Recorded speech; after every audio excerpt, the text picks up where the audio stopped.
A long time ago, some powerful faction got greedy mining resources from divine ruins, so the Guardians punished them by unleashing a whole mess of ancient monsters, and these giant beasts successfully chased off the miners, who were clearly not paid enough for this. But the monsters could not survive in the human world, slowly turning into spiritual forms, now latching onto human hosts by using reflections like puddles as their gateways. Which brings us to the present day, where the Guardians are apparently still holding a grudge. On a giant city screen, a news report warns everyone about mutated life forms attacking people. While down below, citizens are just trying to get home, heading for the subway. This train pulling into the station looking sleek and modern in the pouring rain. But inside it is a sea of misery, just another Tuesday on public transit apparently. One guy, however, is just trying to tune it all out with his headphones. This is our boy Chinzai, a recent graduate just trying to vibe in a crowded train, who's got no special talents and was kicked out by his family, a real go-getter. Standing nearby is a transit guard looking all official in his armored uniform, when suddenly a shadowy monster hand appears right in front of the guard's face, revealing a massive, drooling beast that has the poor guy completely frozen in terror. This other passengers finally notice, and their faces are pure, unadulterated nope, as everyone panics and shoves, jostling Chinzai out of his musical trance. So he yells at the crowd to watch out, totally oblivious to the actual life-threatening monster. And just like that, the guard is down, a pool of black liquid spreading on the floor. This monster, who looks like a roided-out polar bear in a ripped shirt, starts tearing the train car apart. And all the passengers collectively lose their minds, screaming about the evil mutated life form. Yeah, no kidding. Turns out these monsters are just possessed humans, their inner rage cranked up to 11 by an ancient spirit. This beast goes on a rampage, and Chinzai finally realizes this is not a viral video, it is his actual life. Meanwhile, the train conveniently pulls into the next station, announcing their arrival with zero awareness of the carnage. With a violent jolt, the train slams to a halt, sending bodies and glass flying everywhere. People are basically turned into human pinballs, bouncing off the walls of the car in total chaos. At that moment, the doors slide open, offering a glimmer of hope or maybe just a new level of pandemonium. This crowd stampedes for the exit, trampling each other and shoving Chinzai right back into the mess. Out on the platform, it is a full-blown disaster movie scene with everyone screaming for their lives. Left behind on the ground are lost belongings and that same creepy black goo from the guard. Having been tossed around like a ragdoll, Chinzai looks up, completely rattled and trying to process the horror. Inside the car, the monster stands over its victims, still laser-focused on its demolition project. It is ranting about reclaiming land, so I guess its human host was a very, very angry real estate developer. Our boy Chinzai pieces it together. This is just some poor dude who got parasitized by his own bad vibes. He spots the open door, his brain screaming at him to make a run for it. But then he sees a little girl and her grandma trapped and terrified, and his escape plan hits a moral speed bump. In a shocking display of not running away, he tells them he will be the bait so they can escape. He even hypes himself up, remembering his mediocre track and field career, a true underdog story in the making. But as he squares off with the beast, a shadowy entity watches, having finally found the boy it has been looking for. Chinzai zips past the beast, yelling to get its attention, a classic "look at me" distraction play, and he even throws in a mid-air taunt, calling the monster an idiot for good measure. This plan immediately backfires as the beast snatches him by the head, his face a perfect "oh crap" moment. Held up like a chew toy, Chinzai realizes his track and field career did not quite prepare him for this. Meanwhile, the grandma and kid are safe, now screaming for the guards to help the guy who just saved them. But the monster does not wait, delivering a brutal punch right to Chinzai's face, which sends our boy flying across the car and slamming into the floor with a sickening thud. Spitting up that familiar black goo, he can only glare as the monster scoffs at his failed attempt at heroism. And lying there defeated, he admits he might have miscalculated, a gentle way of saying, "I am about to die." Through blurry eyes, he sees the girl and her grandma are safe as the train doors begin to close, and as the doors shut, plunging him into darkness, he is left wondering if this is the end. Outside, the little girl frantically points back at the train, begging the guards to save her big brother. But some new official in a sleek uniform orders everyone to stand down, prioritizing procedure over rescue. Great timing, buddy. Just then, that shadowy entity from before starts to manifest, swirling around some unknown person's arm. While back inside, Chinzai lies broken on the floor, marveling at his truly terrible luck. His hand slowly clenches into a fist, a sign that he is not quite ready to check out yet. And pushing himself up, he refuses to accept this fate, with the monster's shadow looming over him. His consciousness fades into a memory of his own mother calling him a hopeless failure, followed by a flashback to getting cornered by bullies who clearly were not interested in friendship. And to top it all off, he remembers getting rejected by his crush, a whole montage of failure just before he dies. Coughing up blood, Chinzai is filled with pure rage at his own powerlessness. But even on the floor, his eyes burn with a desperate will to keep fighting, his only thought being that he wants to win just for once in his life. This polar bear monster, however, is winding up for the finishing blow, ready to end this, when a flash of golden energy suddenly intercepts the attack out of nowhere, and our boy roars, channeling all his despair into a final scream to survive and win. That is when the shadowy entity from before reveals itself as a golden dragon spirit descending upon him, which dives straight into Chinzai, wrapping around him in a painful surge of power. This spirit takes over, greeting him like an old friend, a very toothy, very scary old friend, sending our boy into some kind of mindscape where he thinks this is just a post-death hallucination, because there is no way this epic power-up could actually be happening to him. But the spirit tells him this is very real, fusing with his body to prove its point. While back in the train car, the monster throws another punch, not waiting for the monologue to finish, only for it to be stopped cold by a newly armored arm. Chinzai, now in a full-on demonic suit, effortlessly catches the massive fist, and with a terrifying grin he offers the monster a little gift called hope. This beast is completely stunned, finally realizing it might have picked on the wrong loser. As Chinzai delivers a punch that just absolutely shatters the monster's face. His hand is now a set of wicked-looking golden claws ready for business, and then they glow an ominous red because why stop at just one power-up color? This dragon spirit explains these new claws can sever the link between a parasite and its host, and with a flash of red, his attack comes down with enough force to tear up the train floor. So Chinzai leaps in for some impromptu surgery, which looks a lot like just slicing the guy in half, striking a pose while declaring the monster's human host is now free from his spiritual freeloader, and just like that, the monster dissolves, leaving the original dude to fall out of the goo, who then collapses onto a seat, probably wondering why his shirt is suddenly missing. Looking pretty rough and foaming at the mouth, the after effects of possession are not pretty. As out floats the actual polar bear spirit, looking like a very angry blue gummy bear, and Chinzai greets it with a casual hello there because of course he does. But this spirit is not here for pleasantries and looks ready for round two, zipping around him while our boy just stands there completely unbothered by the display. Before his armored foot slams down, a clear sign that he is about to end this. Because the dragon spirit inside him gets excited, calling the bear spirit high-quality food. Then it opens a mouthful of nightmare teeth, deciding not to hold back on its snack, and he just straight up inhales the spirit like a Kirby boss battle, looking way too pleased with himself, only for the dragon to immediately complain that it tastes disgusting, so much for a gourmet meal. But before he can celebrate, a squad of armored guards comes charging down the corridor, revealing the security department, who do not look like they are here to give him a medal. And Chinzai can only groan because his timing is just impeccable as always. As his power-up starts to fade at the most critical moment possible, a classic hero problem. As his armor cracks away, Chinzai's human face peeks through, looking utterly bewildered, and his terrifying claws shrink back, leaving him with his normal, far less useful hands. Catching his reflection in the window, he sees a half-demon, half-panicked mess staring back at him, which sends him into a full-blown meltdown, clutching his head and screaming about his sudden transformation. This guards, however, are just staring, asking each other what manga this cosplay is from. Great situational awareness, guys. This whole squad of armored troopers just stares him down, red eyes glowing, clearly not here to ask for an autograph. Our boy then glances over at the original host, who is still shirtless and completely out of it on the seat. And it finally clicks for him as he looks from his claws to the unconscious guy. He actually did that. His new dragon spirit roommate appears, smugly explaining that it saved his life, and yes, he is a parasite host now. So when Chinzai worries he killed the guy, the spirit just calls him a dumbass, clarifying the dude only passed out. Deciding they have seen enough, the guards just open fire, skipping the whole questions part of the job. But a hail of energy blasts comes his way, and his new body dodges them with inhuman agility. As his body contorts in ways it definitely should not, he realizes the spirit is puppeteering him and demands answers. Though the spirit ignores the existential crisis, says they need to escape, and fires a massive blast from his palm. A tranquilizer dart manages to hit him, prompting the spirit to complain that their synchronization is still a little buggy. But instead of passing out, our boy just blushes and says the dart tickles, not the reaction they were expecting. One of the guards reports the obvious, confirming that the tranquilizer dart was totally ineffective. So with plan A being a ticklish failure, the lead guard calls for a shock grenade instead. Getting a handle on the situation, Chinzai seems to take charge, telling the spirit to let him handle it. And for the first time, his demonic face shows pure confidence, ready to take them all on. This lead guard lobs a shock grenade right at Chinzai's face, time for plan B, but with a casual "see ya," our boy just bats a bullet out of the air and bolts, sending the entire squad stumbling back, completely outmatched by his new moves. So he just smashes straight through the train window because doors are for chumps, and now he is leaping between buildings while the guards light him up with purple energy blasts. Back on the platform, the security team is left looking completely useless as their target vanishes, which is when a new captain arrives on the scene with what looks like a cyberwolf on a leash. This is the infantry captain, and she wants to know why her squad let a monster boy escape. Her subordinate can only report that the target was way too agile for them to handle, and she is not impressed, basically calling him a failure right to his face. Ouch, harsh performance review.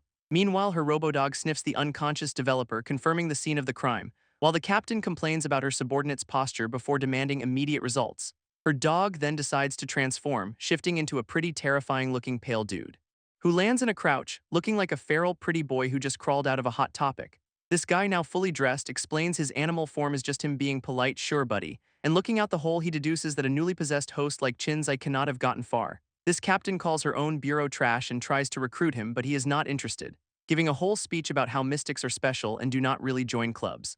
But then he suddenly tells her to wait, sensing something nearby, and whips his head around, having just picked up a new trail. This pale tracker dude tells the captain to hold on while he senses their target's energy. And of course, he immediately tries to renegotiate his contract, saying this will cost extra, a true professional. Closing his eyes, he focuses, trying to lock onto Chinzai's unique spiritual signature.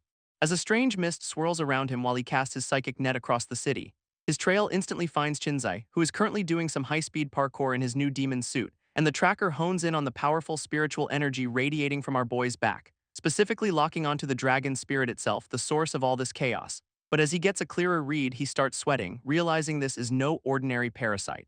Because he is met with a psychic vision of the massive golden dragon, which does not look happy to be found. This sheer force of its presence hits him like a freight train, making him break out in a cold sweat. And this thing looks absolutely feral, like it is about to eat his soul through the psychic internet. He is physically thrown back by the mental backlash, clutching his chest in pure shock, his eyes bugging out as he realizes what kind of monster they are actually chasing. This vision shows the dragon practically swallowing him, and he admits this tracking technique is way too creepy, while his captain just watches this whole meltdown, probably wondering if she is getting her money's worth. Snapping out of it, the tracker calmly announces he has found him, a wisp of smoke leaving his lips, leaving the captain completely stunned that he actually managed to pull it off so quickly. This effort immediately takes its toll, however, and the guy just collapses forward, totally spent, wishing her good luck as he falls and calling the target impressive before completely checking out. She grabs him by the shirt, desperately demanding the location before he passes out for good. This tracker, looking like he just wrestled a ghost, barely chokes out the location, District 9. With the info secured, the infantry captain looks down, her expression all business and zero patience. Then she points to some guy crackling with electricity, calling him Flying Squirrel and giving the order to move. And this new guy, looking like a punk rock Wolverine, eagerly accepts the mission to chase down their target. A massive crack of lightning erupts as he launches himself forward like a blue-streaked rocket, leaving the captain to smirk, boasting that absolutely no one can outrun her top speedster. We then see a blur of pure velocity tearing through the city's skyline at impossible speeds. Meanwhile, Chinzai is still doing his best Spider-Man impression across the rooftops, completely unaware. And he is busy arguing with his new roommate, who clarifies this possession is a permanent no-return policy situation. Our boy complains that all this parkour is making him sick because he is afraid of heights, a demon with vertigo, perfect. This spirit just tells him to suck it up, since a powerful tracker is probably on their tail down below. But Chinzai is past the point of reason, screaming that he just wants to get down now. So his dragon buddy calls him an idiot for throwing a tantrum in midair, which is honestly fair. This full-blown panic attack causes him to lose his footing completely, sending him plummeting from the sky while flailing like a cartoon character. He screams all the way down before crashing into a narrow alleyway with a massive thud. And after face-planting the pavement, he groans that the landing hurt like hell. Yeah, no kidding. This dragon spirit scolds him, saying the armor saved his life but is now offline for repairs, leaving him on his own. Now back in his civvies, Chinzai stumbles away, telling the spirit to mind its own business. He immediately runs into some very hungry-looking thugs because his luck is just that good today. This lead thug spots him, rubbing his hands together like he just found a winning lottery ticket. But Chinzai's eyes widen when he sees these are not just street punks, they are armored goons, and the whole crew comes leaping down into the alleyway with some nasty-looking claws, only to find the alley completely empty save for a single solitary trash can. Our boy lets out a sigh of relief, thinking he has actually managed to give them the slip. Because his brilliant escape plan was to literally hide inside the garbage, a true master of stealth. His dragon roommate immediately asks for their next move, suggesting a shelter near a clock tower, explaining that going home is a terrible idea since the security bureau will be waiting for him. And Chinzai's biggest regret in this life-or-death situation is not deleting his special movie collection priorities, man. Even the ancient, all-powerful dragon spirit is just baffled by his host's incredibly human concerns, but their little heart-to-heart is being watched from a rooftop high above the alley. It is Flying Squirrel, the captain's speedster, who has tracked him down with a smug look on his face, and he immediately dive-bombs the alley, forcing Chinzai to dodge a hail of energy blasts, leaving our boy completely cornered with absolutely nowhere left to run. Then Flying Squirrel lands, holding one of the alley thugs upside down, and tells Chinzai he is under arrest. This rest of the goon squad is already down for the count, tossed around like a bunch of ragdolls, as he lands without a single scratch, making it painfully clear who is in charge here. This guy offers a deal, hand over the spirit possessing his body and they will grant him his freedom. But the dragon spirit knows better, telling Chinzai they have no choice but to fight their way out. So Chinzai agrees to cooperate, stunning his own spirit who can only ask what. At the sudden betrayal, Chinzai clarifies his idea of cooperation was with the dragon, not the authorities, much to the spirit's relief, and with a crazed grin he lunges at Flying Squirrel, putting on a great show of fighting his parasite. but his punch is stopped cold because this speedster is clearly on a whole other level, who just scoffs at the boring little cunning moves, completely unimpressed by the feint.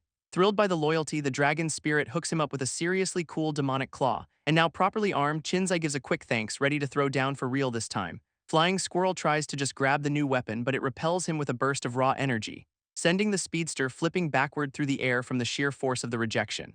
Though he lands gracefully, kicking up dust and looking more annoyed than actually hurt, our boy is already geeking out over his new knuckle duster, earning an immediate correction from his roommate, who explains this divine claw was forged by his adorable ghost blob friends, the cutest blacksmiths ever. Done playing games, Flying Squirrel announces that attacking an officer means the arrest is now forced, but Chinzai is all in, declaring he will not give up his freedom or his new partner. And he is practically vibrating with energy, yelling for the guy to bring it on, totally fired up for this fight.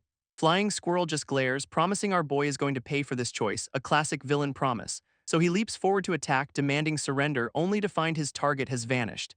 Just as the spirit screams a warning, Flying Squirrel appears right behind Chinzai, way too fast to track. And a brutal kick sends our boy flying, completely blindsided by the sheer speed of the assault.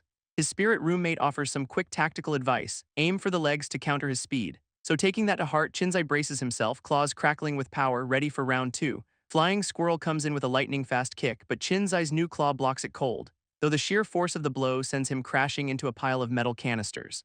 And his dragon buddy chimes in with a comforting, "Do not worry, I am here." But Chinzai just yells at him for the useless advice, since the spirit's power is what tanked the hit.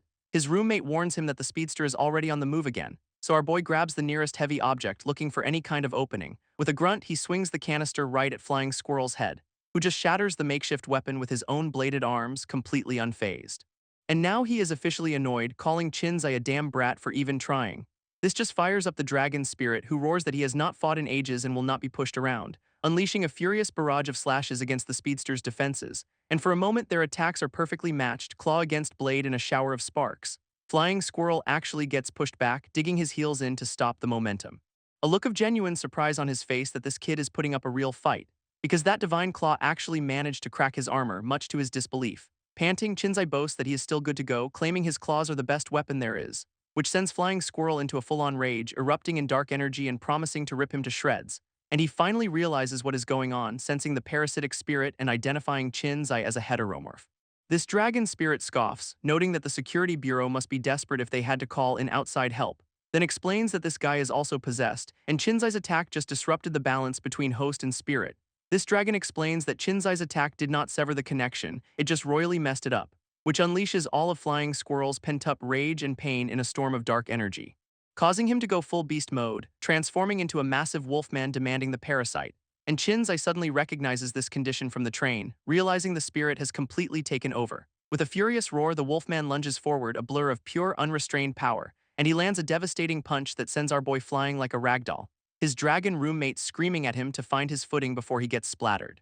Chinzai barely manages to skid to a halt, bracing himself against the overwhelming force, just as the dragon yells a warning about a massive vortex of dark energy coming from the left. This wolfman is now a whirlwind of attacks, forcing Chinzai to desperately block and dodge, and even the ancient spirit admits he is running on fumes, warning they cannot last much longer. Our boy is clearly on his last legs, bent over and struggling to even stand against the assault.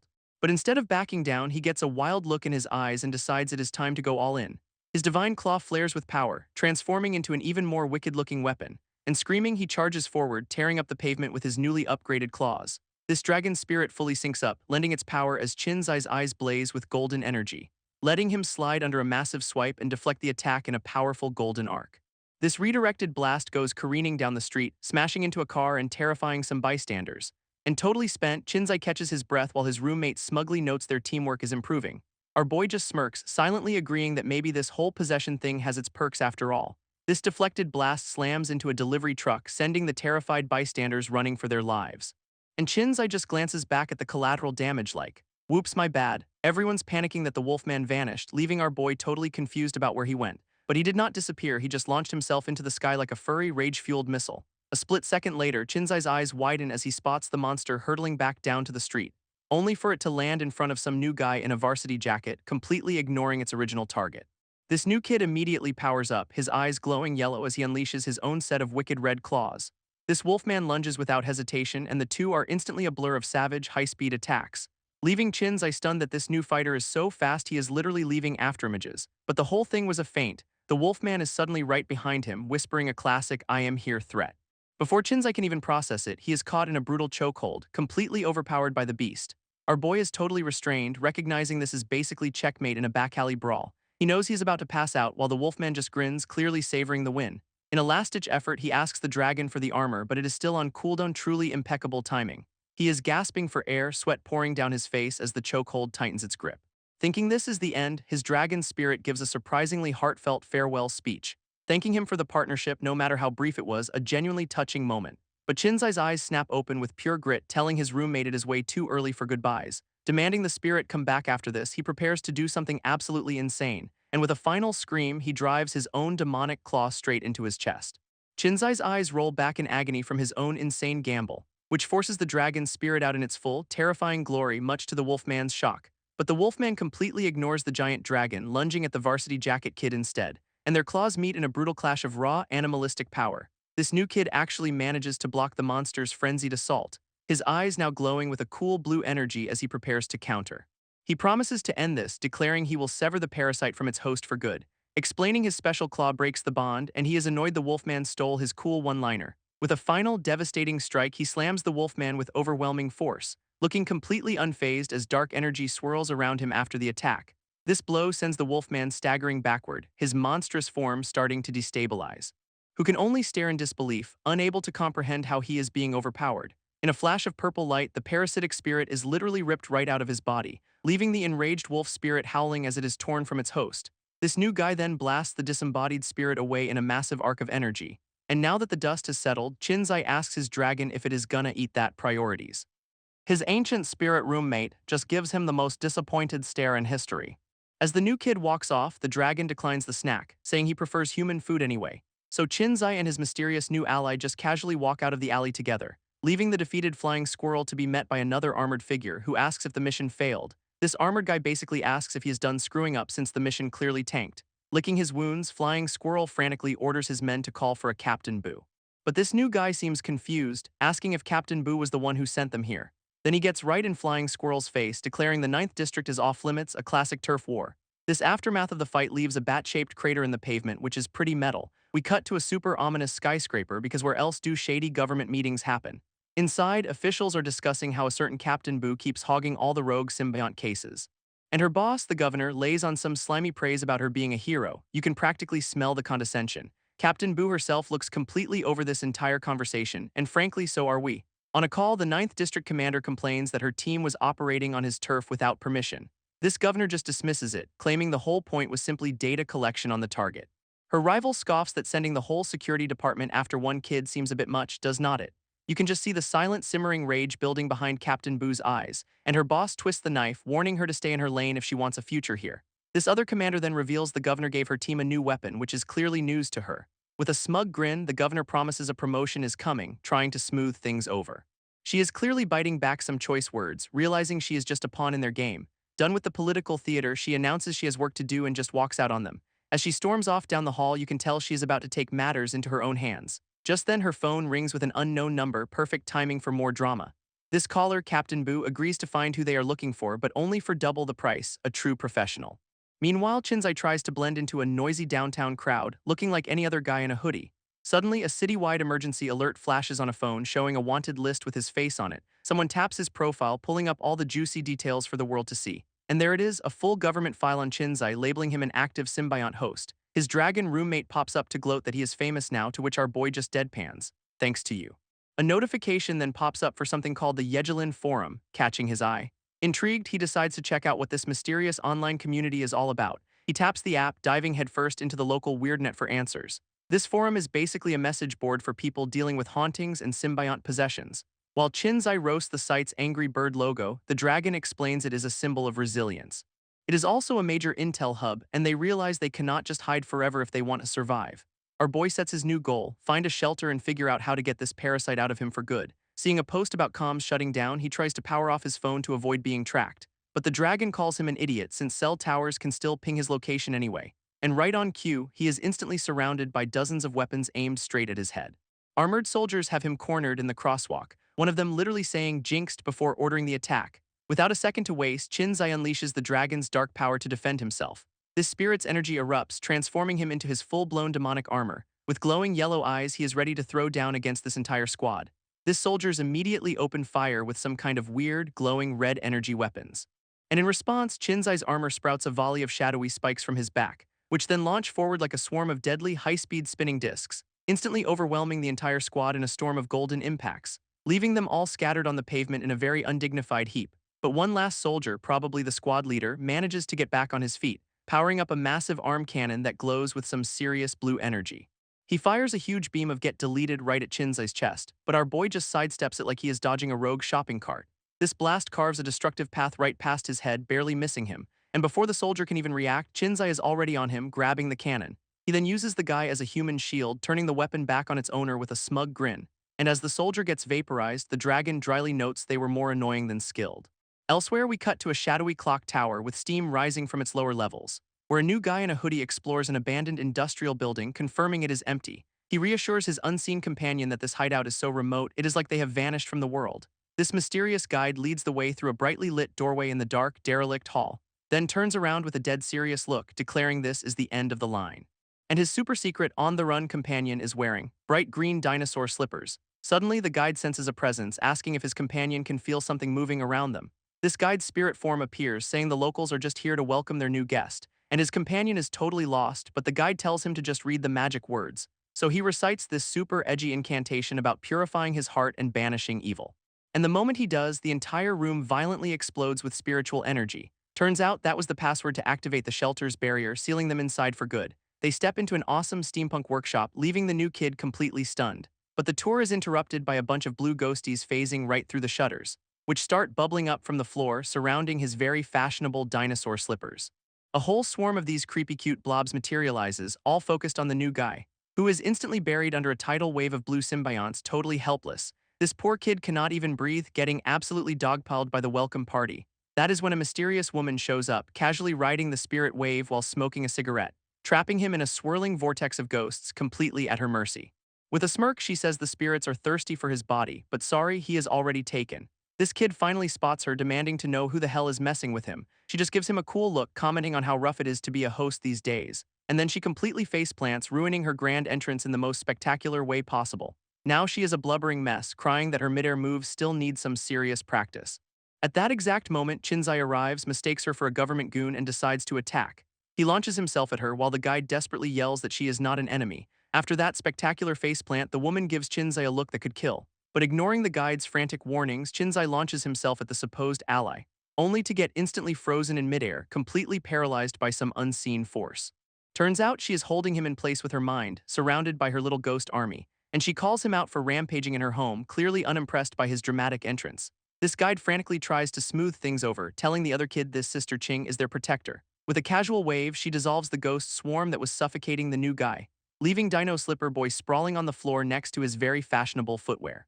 He gasps for air, having nearly been welcomed to death by a pile of blue goo, while Sister Ching turns to the guide's spirit, taunting him for running away from home. His spirit explains she is a 100-year-old arts master who can see them, so maybe do not piss her off. This guide tries to physically restrain his host, who looks ready to start another fight anyway. And we see why. The new kid's shadow reveals some seriously demonic-looking clawed feet. Eyeing him up, she comments on his tender vessel and decides he'd make a perfect servant. Her generous offer, he can stay if he becomes her personal chef and laundromat, out of respect. Our new hothead immediately refuses, not exactly keen on becoming an indentured servant. But she just smirks, basically asking if he thinks he is in any position to negotiate. This guide's spirit begs him to just be polite, reminding him they have absolutely no leverage here. So naturally, he lunges forward, grabs her, and calls her a shameless old hag to her face. He gloats that he has caught her, proving she is not so tough, while she just demands he let go. With his grip still tight on her arm, the new kid thinks he has actually won this standoff. But his spirit guide is having an absolute meltdown, knowing this was a terrible, terrible idea. And for good reason, Sister Ching just effortlessly flips him, slamming the poor guy into the floor. He is down but not out, glaring up from the ground with pure, unadulterated fury. As he screams his head off, she just looks down, completely bored by his little tantrum. She then delivers a devastating kick that sends him rocketing straight up toward the ceiling, and he is still calling her an old witch on the way up, which is just impressive commitment. A quick shot of her feet reveals she is hovering, proving this fight was over before it started. In an instant, she is in his face again, telling him it is time he understood his situation. She lays down the law, all hosts end up here and he better beg for mercy if he wants to stay. Desperate, the guide's spirit tries to play peacemaker, even asking the actual Chinzai for backup. But the hothead just powers up, yelling about how symbionts deserve respect, his eyes glowing gold. He unleashes his own power, forming a massive demonic claw to strike her down. But she just tells him to rot on his own and casually backhands him away like a fly. This sends him flying right out the clock tower window, screaming as he plummets to the streets below. Down on the ground, a patrol of armored guards looks up, completely unaware of the disaster incoming, and he lands directly on top of them, creating a very undignified human-robot dogpile.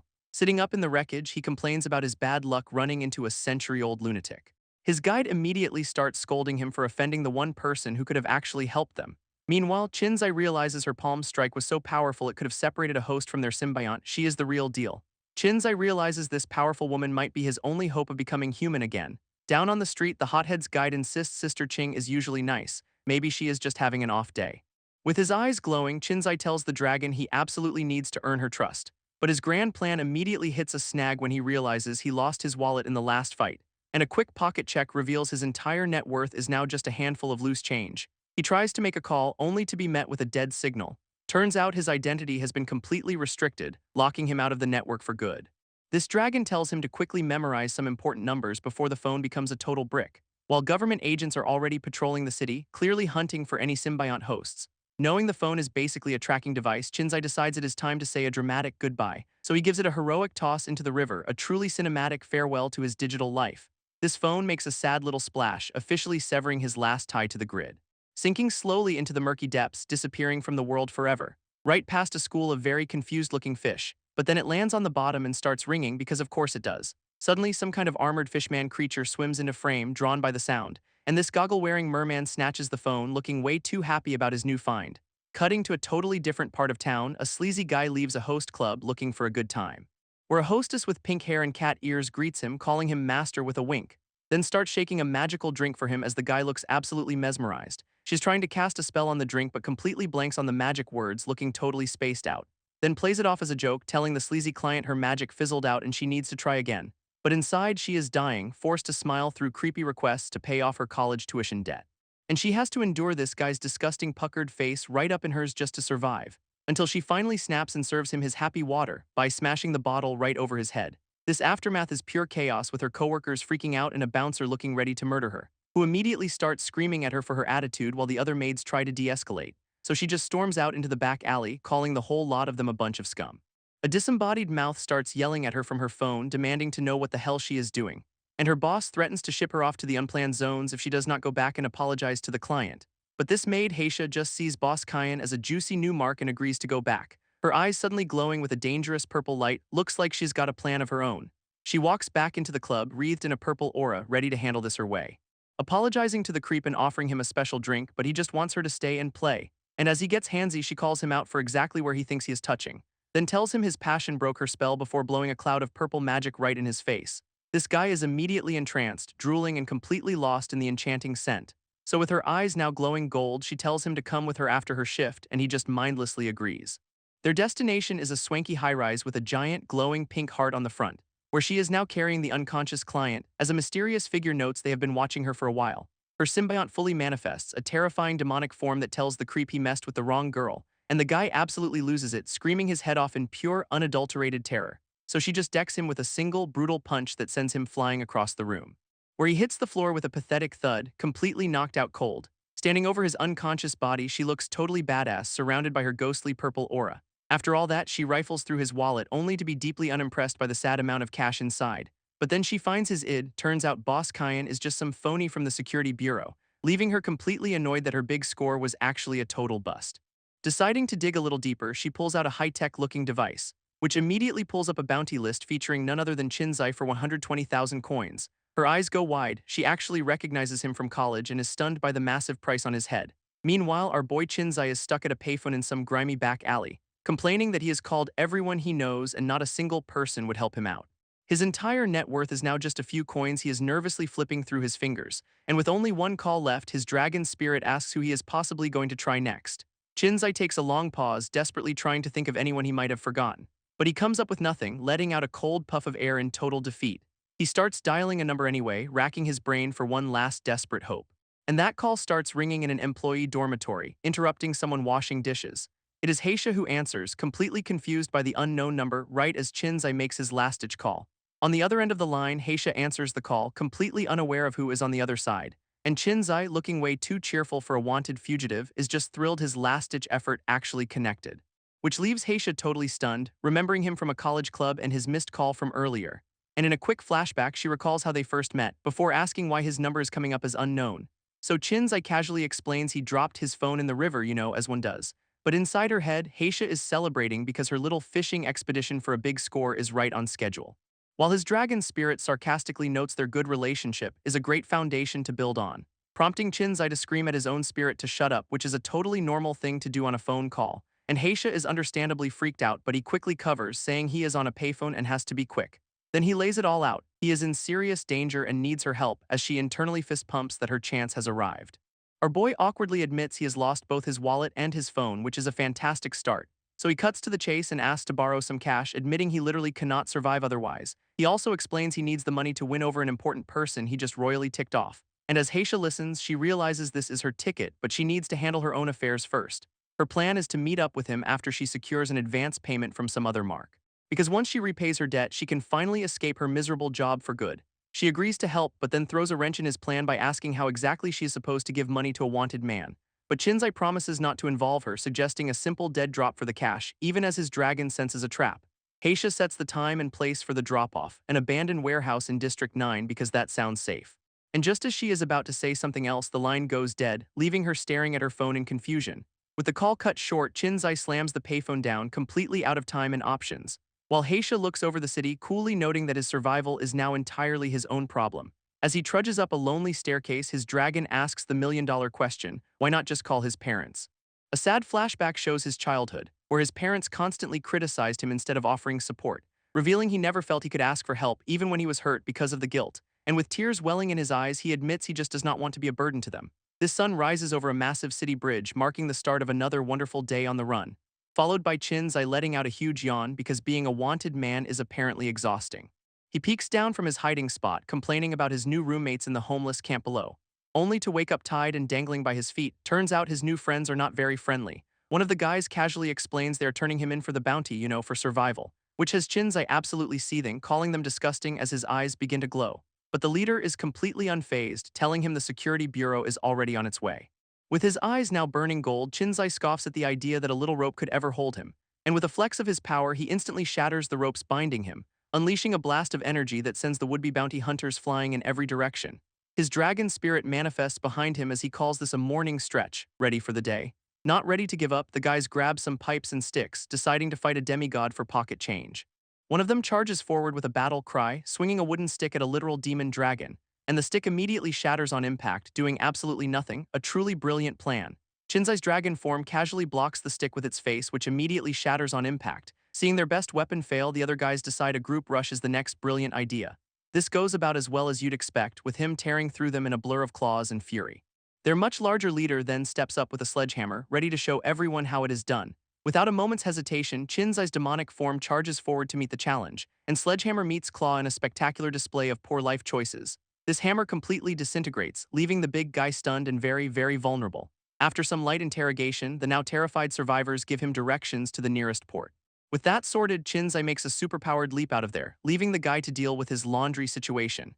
His dramatic escape is immediately interrupted by a little girl on the bridge pointing him out as a bad guy. Now spotted by security, he is forced to dive into the river to make another quick getaway, where he comes face to face with the goggle-wearing merman who found his phone earlier. This fishman actually helps him out, leading him to a secret manhole entrance to the sewers. His new friend advises him to stay low, but their quiet escape is cut short by a buzzing sound. A government drone comes zipping around the corner, its red scanner sweeping the grimy tunnel. Chinzai quickly reverts to his human form as his dragon spirit identifies the security bureau tech. His spirit notes the drone is a new model, meaning the bureau is getting smarter about hunting them. They decide to head back to the surface, since staying human is safer and conserves energy.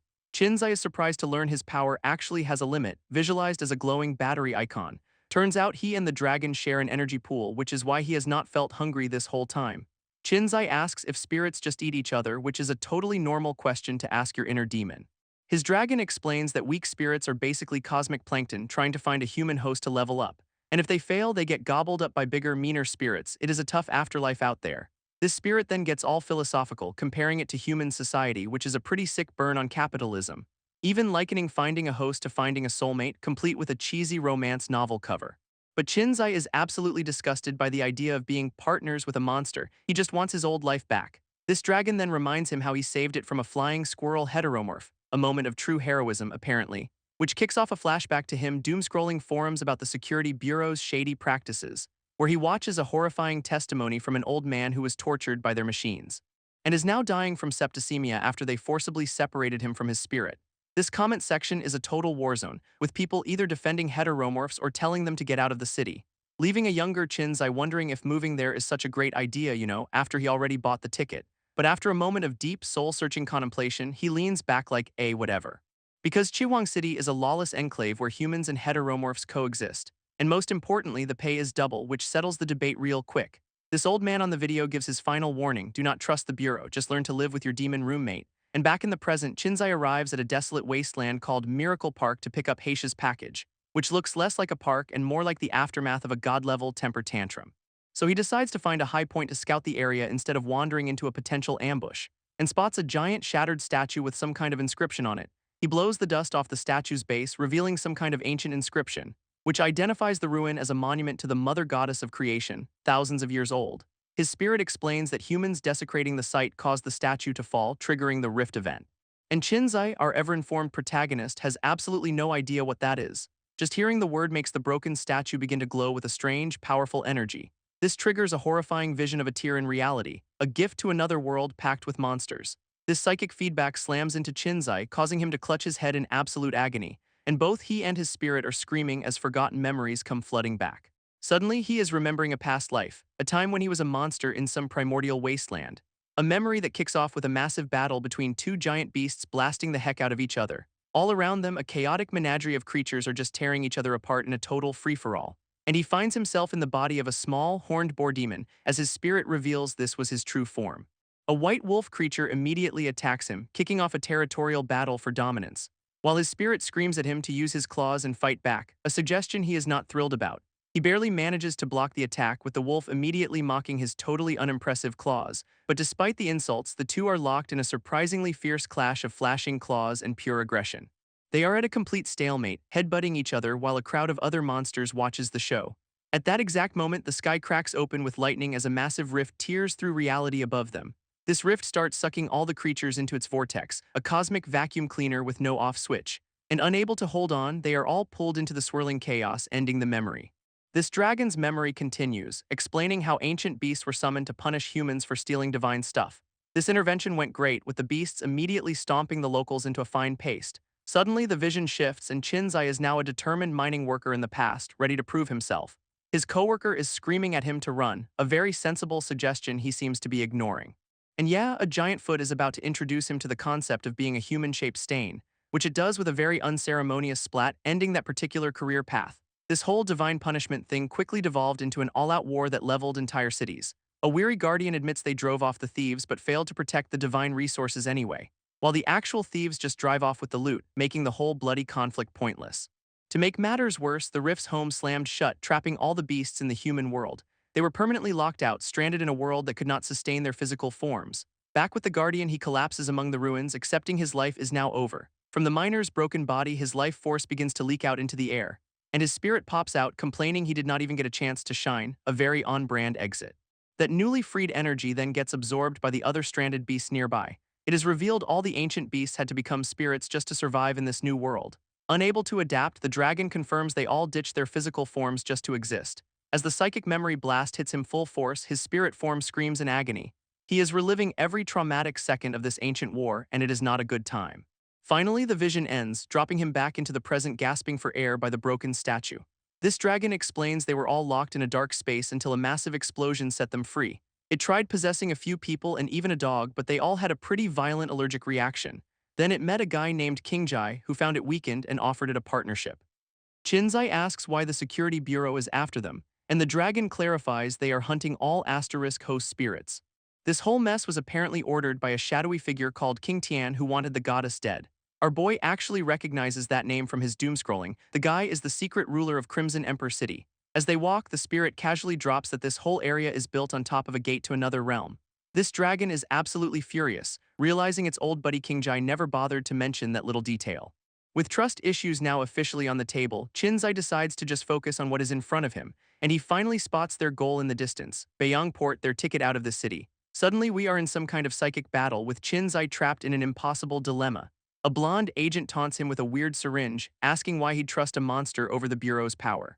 In this mental void, ghostly figures try to tear his dragon away while the spirit promises to support his choice. This separation looks absolutely agonizing, with Chinzai screaming as the agent prepares her device. But just as she moves in, Heisha slides in out of nowhere, yelling for them to stop. She screams at Chinzai to snap out of it, trying to break him free from the mental assault. Her voice reaches him in the darkness, but he is refusing to transform back into his human form. Instead, he reaches for his dragon, vowing they will work together and not let anyone take them. This blonde agent just scoffs that it is too late, lunging forward with her spirit-killing gadget. And Chinzai is hit with a blast of energy, caught in a vortex of black and gold lightning. That energy blast sends the blonde agent flying, her little spirit-killing syringe spinning through the air. From Chinzai's point of view, the entire enemy squad is just getting tossed around like ragdolls. She is completely floored by this sudden turn of events, realizing her plan just spectacularly failed.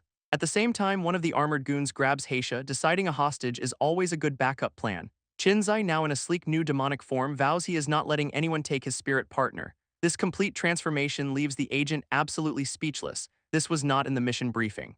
His dragon explains this new power is Crescendance, a second-stage awakening born from their perfect bond. He can feel the power coursing through him, now able to directly channel the dragon's energy at will.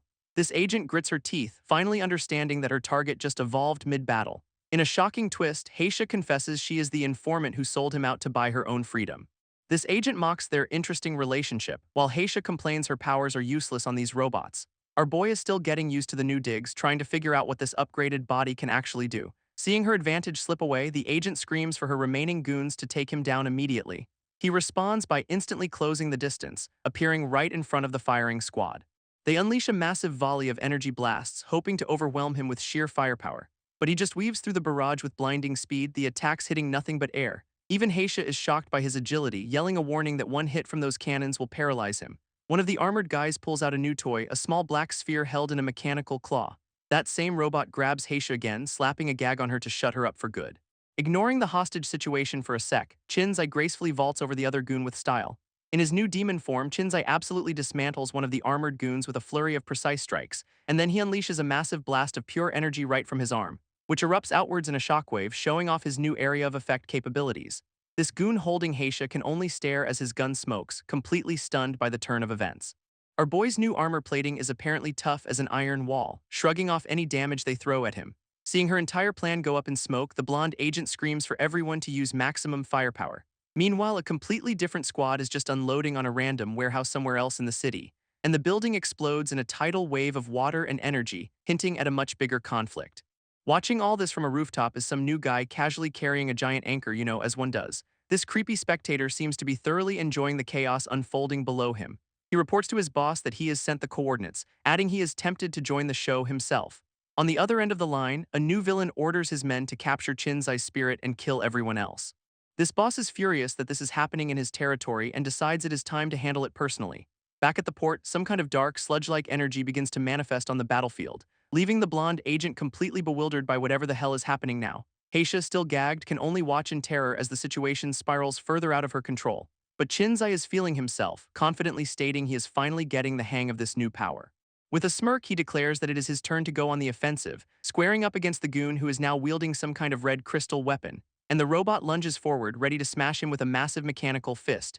This remaining goons decide to rush him all at once, a classic strength in numbers fallacy. But Chinzai's eyes are just glowing with pure, unadulterated focus, ready for the brawl. All while the main hostage-taker just stands there with Heisha, who is desperately trying to signal for help. Our boy is not having it, vowing they are absolutely not getting away with his friend. He effortlessly parries their attacks, blocking that red crystal weapon with a slash of his own energy. And then another goon brings out a new toy, a good old-fashioned spiked mace on a chain, which he swings with all the grace of a malfunctioning construction crane. And Chinzai just casually catches the chain, completely unimpressed by the whole display. With him momentarily tied up, the others demand his surrender, a suggestion he seems to find hilarious. He easily holds back two of them at once, turning their own weapons against them in a show of pure strength. Using their momentum, he yanks one of the goons right off his feet for a little trip, and promptly introduces his face to the concrete floor, much to the hostage-taker's horror. A different goon opens fire with a barrage of energy blasts, hoping to finally land a hit. Except he aimed directly at his buddy holding Heisha, a truly brilliant tactical move. This blonde agent has to dive in and save her own minion from the friendly fire, and she is absolutely furious that this outsider is making her look bad in her own territory. She lands a powerful punch right to Chinzai's head, putting all her force into the blow. This follow-up kick connects with a massive impact, but he just digs in and takes it.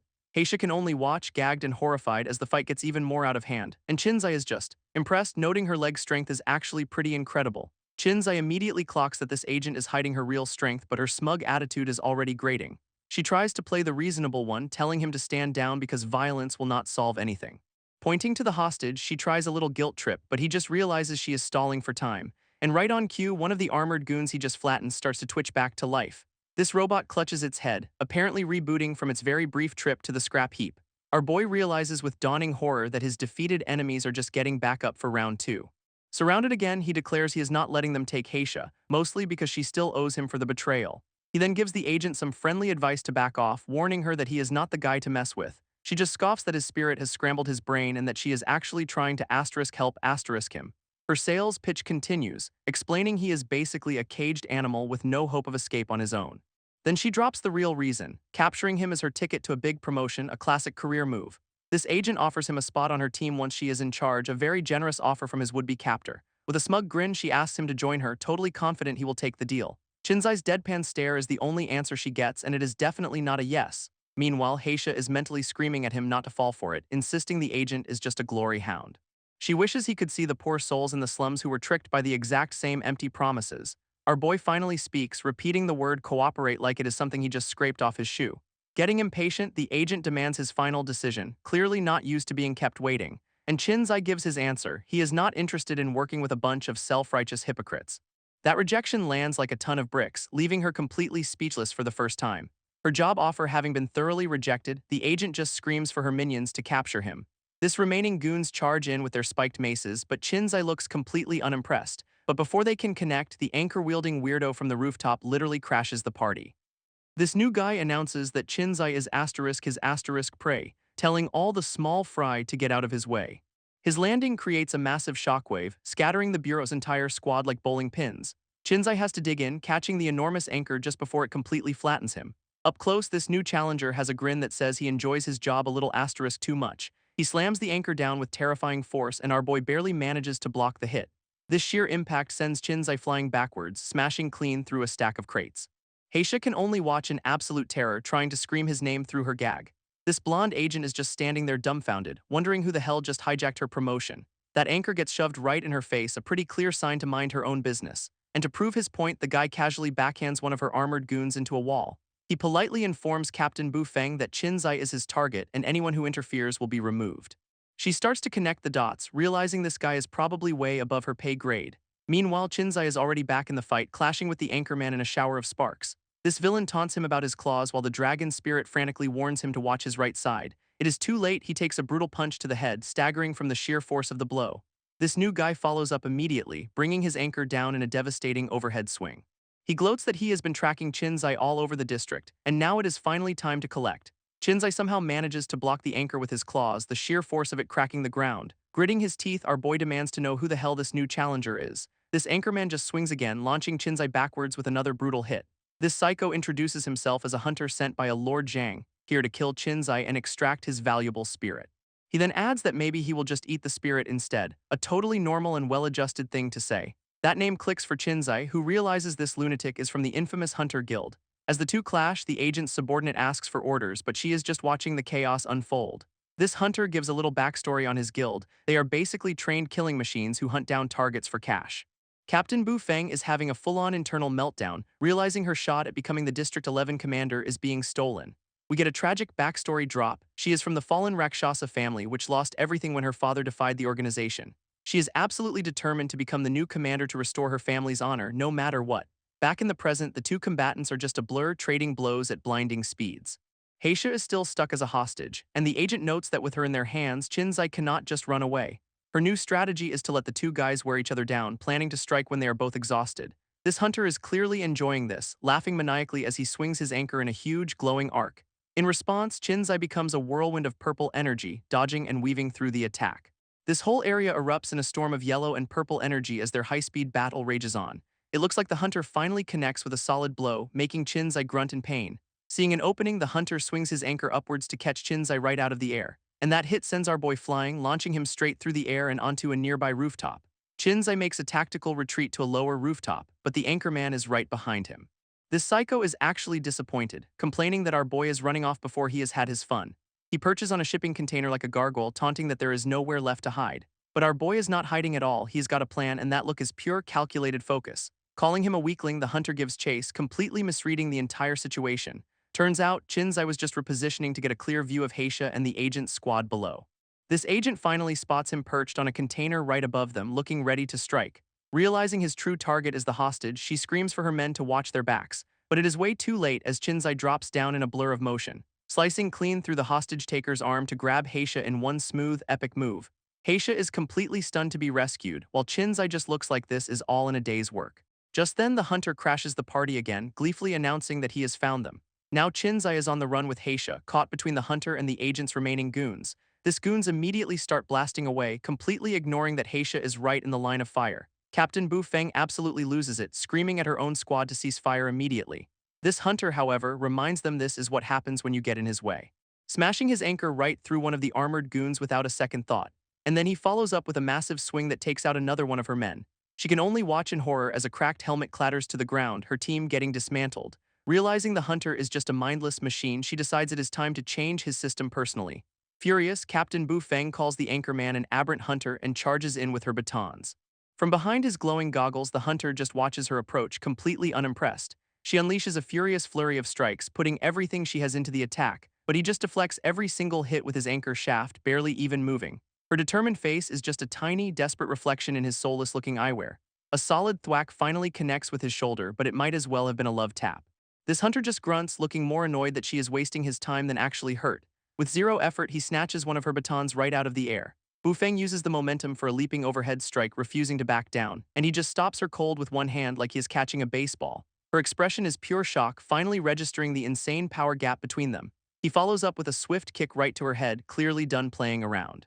She manages to dodge and flip away, using his own anchor as a vaulting pole. Landing a short distance away, she is clearly feeling the strain of this one-sided beatdown. Another desperate strike is blocked, and she is audibly grunting from the sheer force of it. Using the rebound, she pivots to land safely, but her attack was a total failure. This hunter actually compliments her skill, adding it is a shame she is not his real target.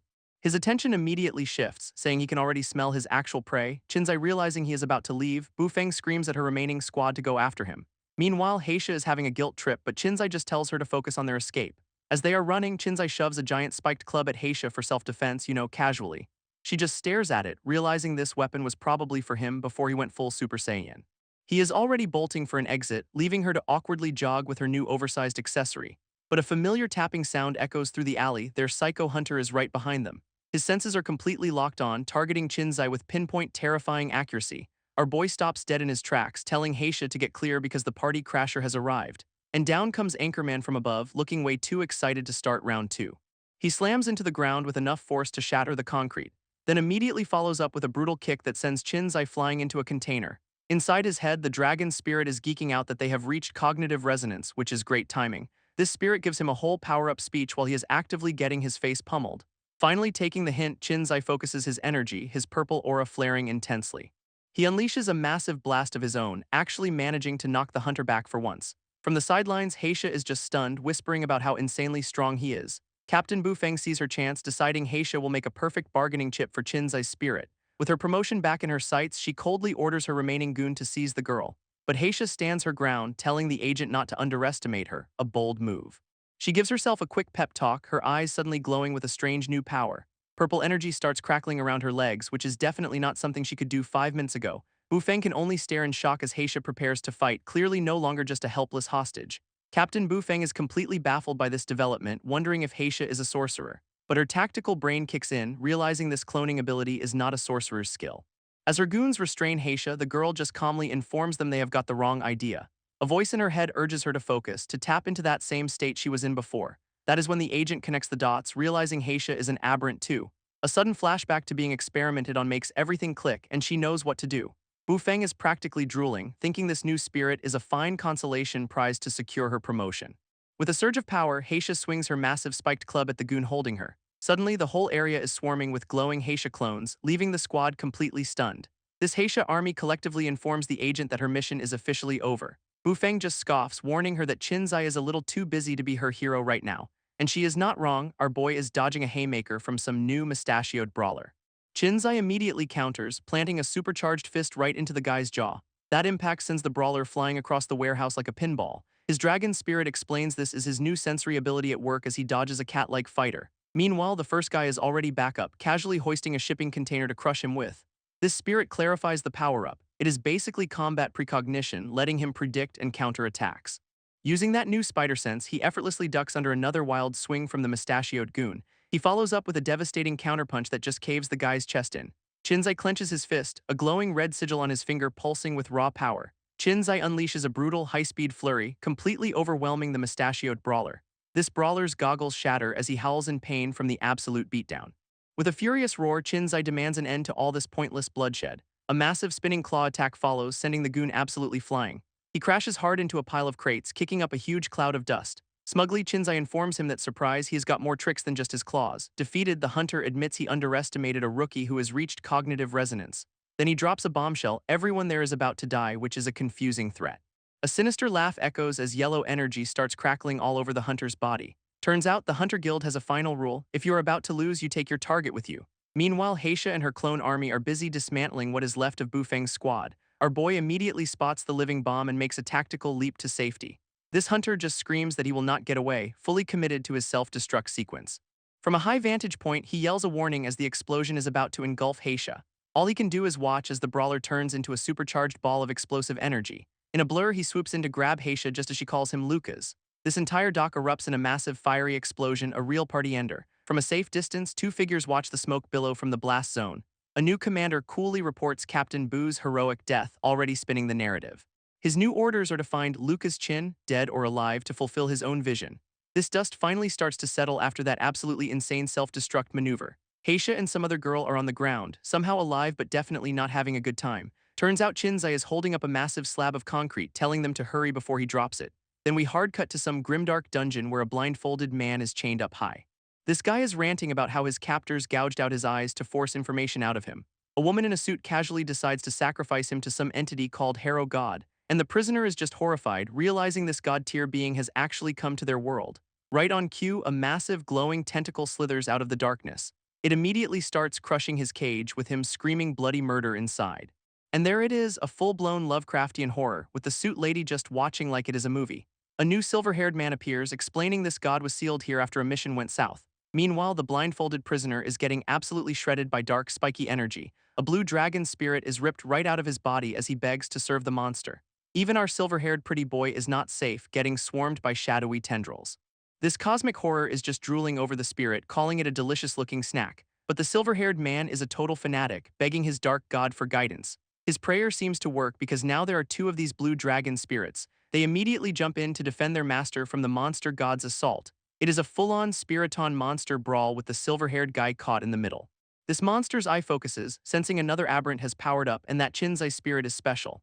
This monster god Ao explains that Qinzai's spirit was once a subordinate who got some power and then ghosted him. But now that Qinzai has achieved resonance, he is the new hope for all aberrants. Ao orders his two blue dragon spirits to protect the other hosts and stop the enemy's plan. Because if this giant cosmic egg hatches, it is game over for humanity and hello to a new world order. Back in the rubble, Qinzai helps a new pink-haired girl who apologizes for getting him involved. Heisha immediately gets in her face, demanding she show some gratitude for the guy who just saved them. This pink-haired girl just explains he is exhausted from the fight and gently helps him sit down. Inside his head, Qinzai's dragon spirit suddenly hears another voice and realizes Heisha has a spirit too. Her spirit introduces itself as a nine-tailed fox, having a little psychic meet and greet with the dragon. A quick flashback reveals their clans used to fight, and the fox's stealth powers are why the dragon never sensed it. Using its power, the fox spirit wraps Qinzai in a healing aura, which is basically a supernatural spa day. He is instantly back to 100%, which completely blows the mind of Bu Feng's replacement agent. She just stares, probably realizing her entire mission has gone completely off the rails. Deciding this is way above her pay grade, she makes the smart call to retreat and report back. But just then, a new swordsman and his personal army show up to ruin everyone's day. This guy draws his blade, which crackles with a very unfriendly-looking blue energy. Qinzai's combat precognition immediately kicks in, targeting the new arrival as a major threat. Meanwhile, the monster god Owl monologues about a special blade forged over decades inside a host. It is a legendary spirit-killing weapon that was lost after a failed extermination mission, and apparently it was wielded by some other rogue spirit who took the sword and vanished. This monster god Owl lectures some tiny spirits, calling them morons for serving their master. In a flashback, his silver-haired host dismisses an opponent, saying his human is just an impulsive kid. Back in the psychic dungeon, the fanatic asks his tentacle god for guidance, always a solid career move. Meanwhile, the new swordsman remembers betraying his own master to steal this spirit-killing blade. His former master is seen crawling through a volcano, lamenting that he just stole the world's last hope. Back in the present, this guy confronts Chinzai, demanding he return the spirit blade to its rightful owner. Chinzai, fully armored up, just wants to know who the hell this new party crasher is. This swordsman's answer is to scream that he is here to kill him, bringing his sword down, but our boy just sidesteps the attack like it is nothing, thanks to that new combat precognition. This swordsman is completely stunned by his speed, his whole I am the main character vibe taking a hit. Chinzai's purple claws are already prepped for a vicious counterattack. He lands a brutal slash right across the guy's chest, sending sparks flying everywhere. This swordsman stumbles back, but Chinzai is just getting warmed up, looking absolutely furious. With his glowing blue sword at the ready, the swordsman prepares for round 2. They erupt into a high-speed clash, purple claws meeting the legendary blue blade in a flurry. This swordsman mocks Chinzai's technique, calling him a sloppy monkey who only knows brute force. Our boy fires back that style points do not matter when you are trying to end a fight fast. He follows that up by rocketing forward in a blur of purple energy for another attack. This swordsman just smirks, totally unfazed as Chinzai closes the distance for the strike. Even with a claw about to rearrange his face, the guy's still got a smug look going. This swordsman just casually parries Chinzai's claw with his blade, not even breaking a sweat. Actually, scratch that, he caught the full force attack with his bare hand, which is just disrespectful. Our boy is just frozen, completely unable to process how his ultimate attack was just shut down. In a flash, the swordsman is already behind him, winding up a sword strike as Chinzai's danger sense screams. A massive blue energy wave erupts from the blade, sending everyone absolutely flying across the rubble. This guy just looks down at the chaos he created with the most bored expression imaginable. He even licks a bit of blood off his finger, smirking like this is the best day of his life. Standing over a downed Chinzai, he announces that if he cannot have the spirit, he will just kill the host. Chinzai's armor is cracked and sparking, and he realizes with horror that it is not regenerating. His dragon spirit confirms his life force is draining. He has to end this fight and revert to human form now. This swordsman helpfully explains his blade is a legendary spirit killer, designed to erase both of them from existence. Chinzai is absolutely losing his mind, yelling at his spirit for not giving him a heads up about this little detail.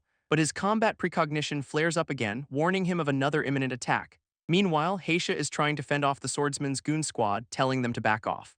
And because things were not complicated enough, a new blonde commander arrives with her own armored backup. She gives a simple, chilling order to her troops, take them all out. In a shocking twist, she immediately attacks one of the swordsman's own soldiers, not Chinzai's crew. She demands to know why their targets are these two specific aberrants, clearly on a different mission. Using the sudden infighting as a distraction, Chinzai lands a solid kick on a goon menacing Heisha. He quickly checks on the pink-haired girl, who claims she is fine even though she is obviously hurt. This swordsman tells the new blonde commander to back off, accusing her of overstepping her authority. He basically threatens to clean house, lumping her in with the monsters for not playing by his rules. His legendary spirit-killing blade glows with power, ready to make good on that threat. This blonde commander is stunned, recognizing the weapon and wondering how the hell he has it. A quick flashback shows her master wielding it before he vanished on a secret mission 5 years ago. Meanwhile, the pink-haired girl's healing fails against the curse, and Chinzai tells her to save her strength. Inside, the fox spirit confirms this is no normal wound and they will need special help to fix it. Losing her cool, the commander screams at him, demanding to know where he got her master's sword.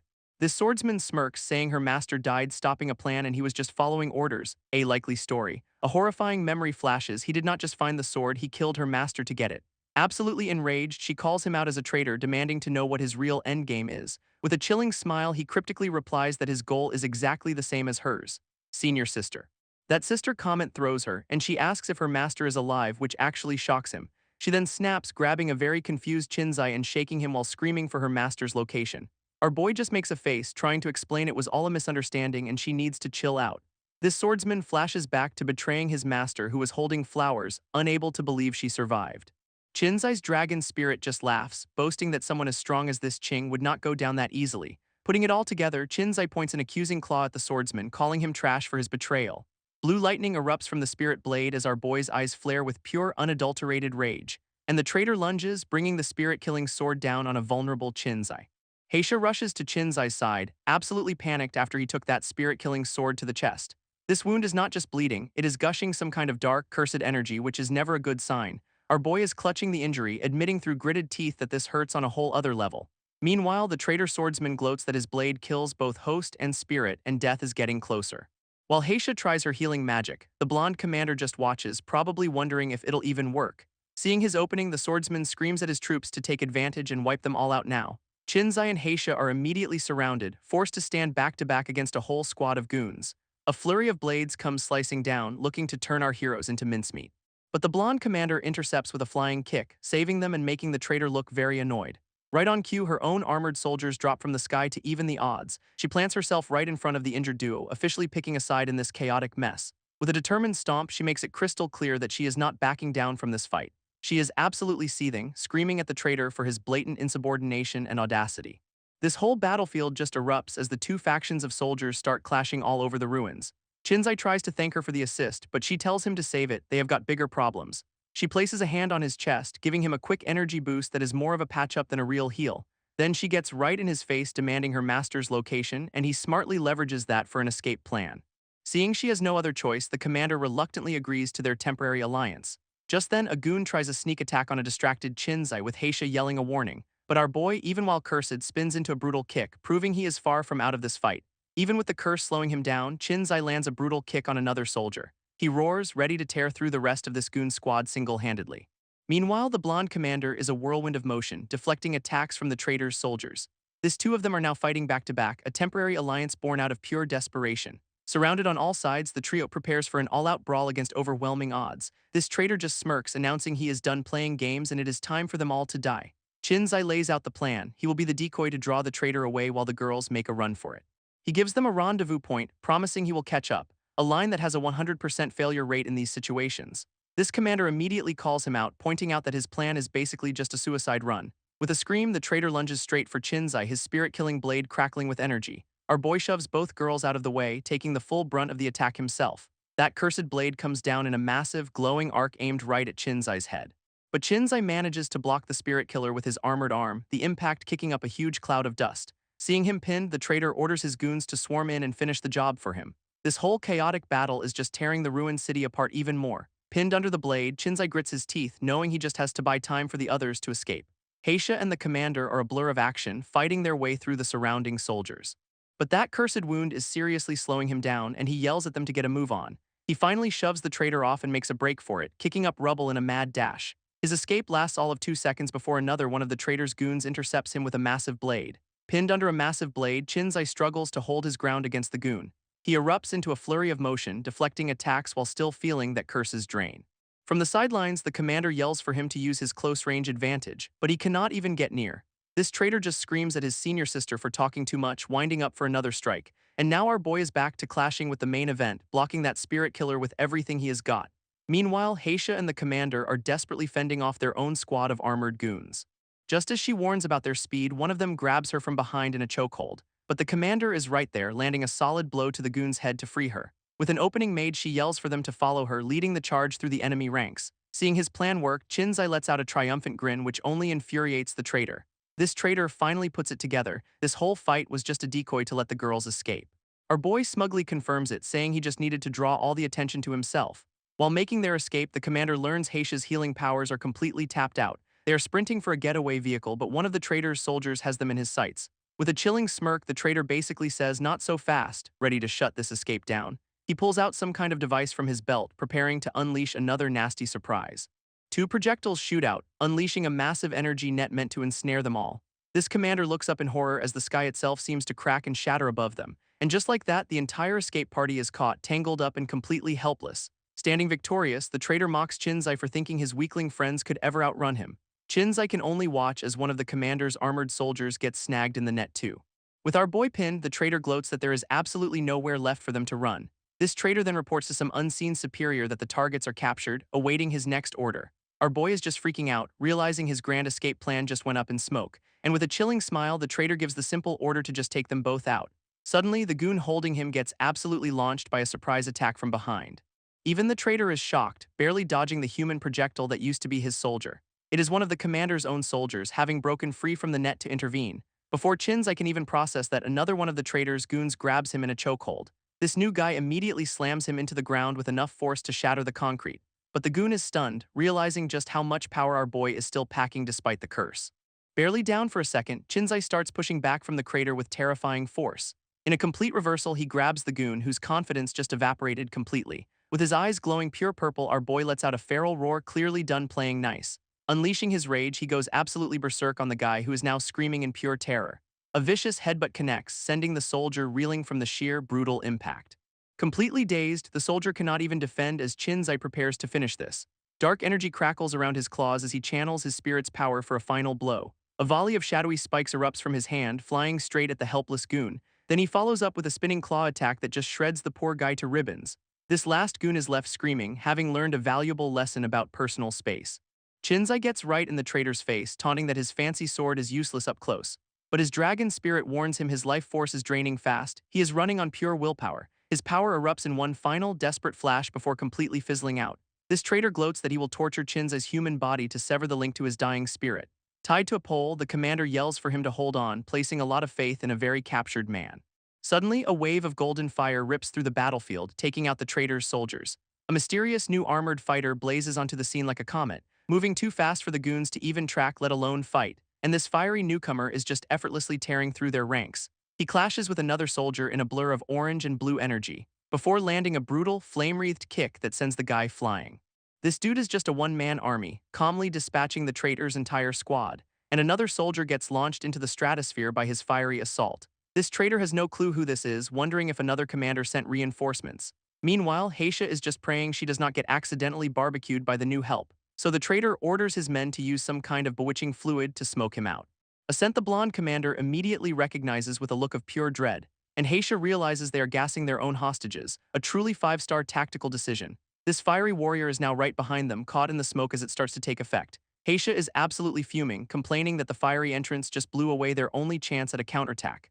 This new fiery warrior calmly announces he is here to help, looking way too relaxed for this disaster. Meanwhile, the traitor is still monologuing over a pinned Chinzai, completely oblivious to the new arrivals. But a hand suddenly shoots out, grabbing his wrist and stopping the killing blow mid-swing. It is another new ally with spiky hair, though the traitor just assumes he is begging for mercy. Completely unimpressed, the traitor orders his men to tie the new guy up, a classic villain blunder. With a smug grin, the spiky-haired ally informs him that his soldiers are a little indisposed. And right on cue, the traitor's entire squad just starts dropping out of the sky like puppets with their strings cut. This traitor is absolutely losing it, realizing this newcomer has some kind of magic he never saw coming. This new guy just gives him a look that says, "I am giving you one last chance to run, idiot." Before the traitor can even process that, a blur of motion slams into him from the side. He barely manages to block the attack, completely shocked by yet another party crasher. A woman with long white hair comes flying in, landing a solid kick that sends him stumbling. She then uses his shoulders as a literal springboard, which has got to be humiliating. Another kick sends the traitor skidding across the ground, and he finally recognizes his attacker. She lands beside the spiky-haired ally, apologizing for being late and offering to help teach the traitor some manners. While the traitor rants about his authority, the spiky-haired guy powers up with purple energy, looking bored. This traitor just cannot believe it, wondering how this guy is even standing, let alone fighting back. And he gets his answer in the form of a brutal kick delivered directly to his face. Bleeding but absolutely furious, the spiky-haired ally dares the traitor to bring that same energy from before. This spiky-haired ally is just pummeling the traitor, screaming at him for daring to make threats. From the sidelines, the white-haired woman is in disbelief, realizing the traitor just picked a fight he cannot win. While the traitor writhes on the ground screaming, his attacker just tries to catch his breath. He grabs the traitor by the collar, furiously defending his right to exist in the city. Barely conscious, the traitor mocks him for not understanding the city's rules. He is a marked man now. His eyes glowing, the spiky-haired guy realizes this is all about the power inside him, which he will never surrender. And his grand motivation for all this chaos, he just says he has a conscience. With the battle over, the traitor's forces are scattered and his legendary spirit killer blade is shattered. Our spiky-haired hero is completely gassed, leaning on some debris just to stay on his feet. That burst of power was temporary as his legs finally buckle and he starts to fall. But the white-haired woman catches him mid-fall, much to his surprise. Holding him steady, she tries to give him some medicine, saying it'll ease the pain and keep him alive. Just then, the apparent mastermind appears, smugly monologuing about his long-term plan to assassinate her. This white-haired woman faces him down as the mastermind reveals their last fight left him crippled for years. He then unleashes a tidal wave of molten earth, trapping her in a sea of fire. Plunging into the inferno, she pulls out a small, sealed jar, clearly her last resort. From the container, two massive blue spirits emerge, swirling into the air like ethereal guardians. These spirits instantly create a massive whirlpool of blue energy, fighting back against the sea of fire. In the eye of this elemental storm, she focuses all her will, clearly straining to hold the line.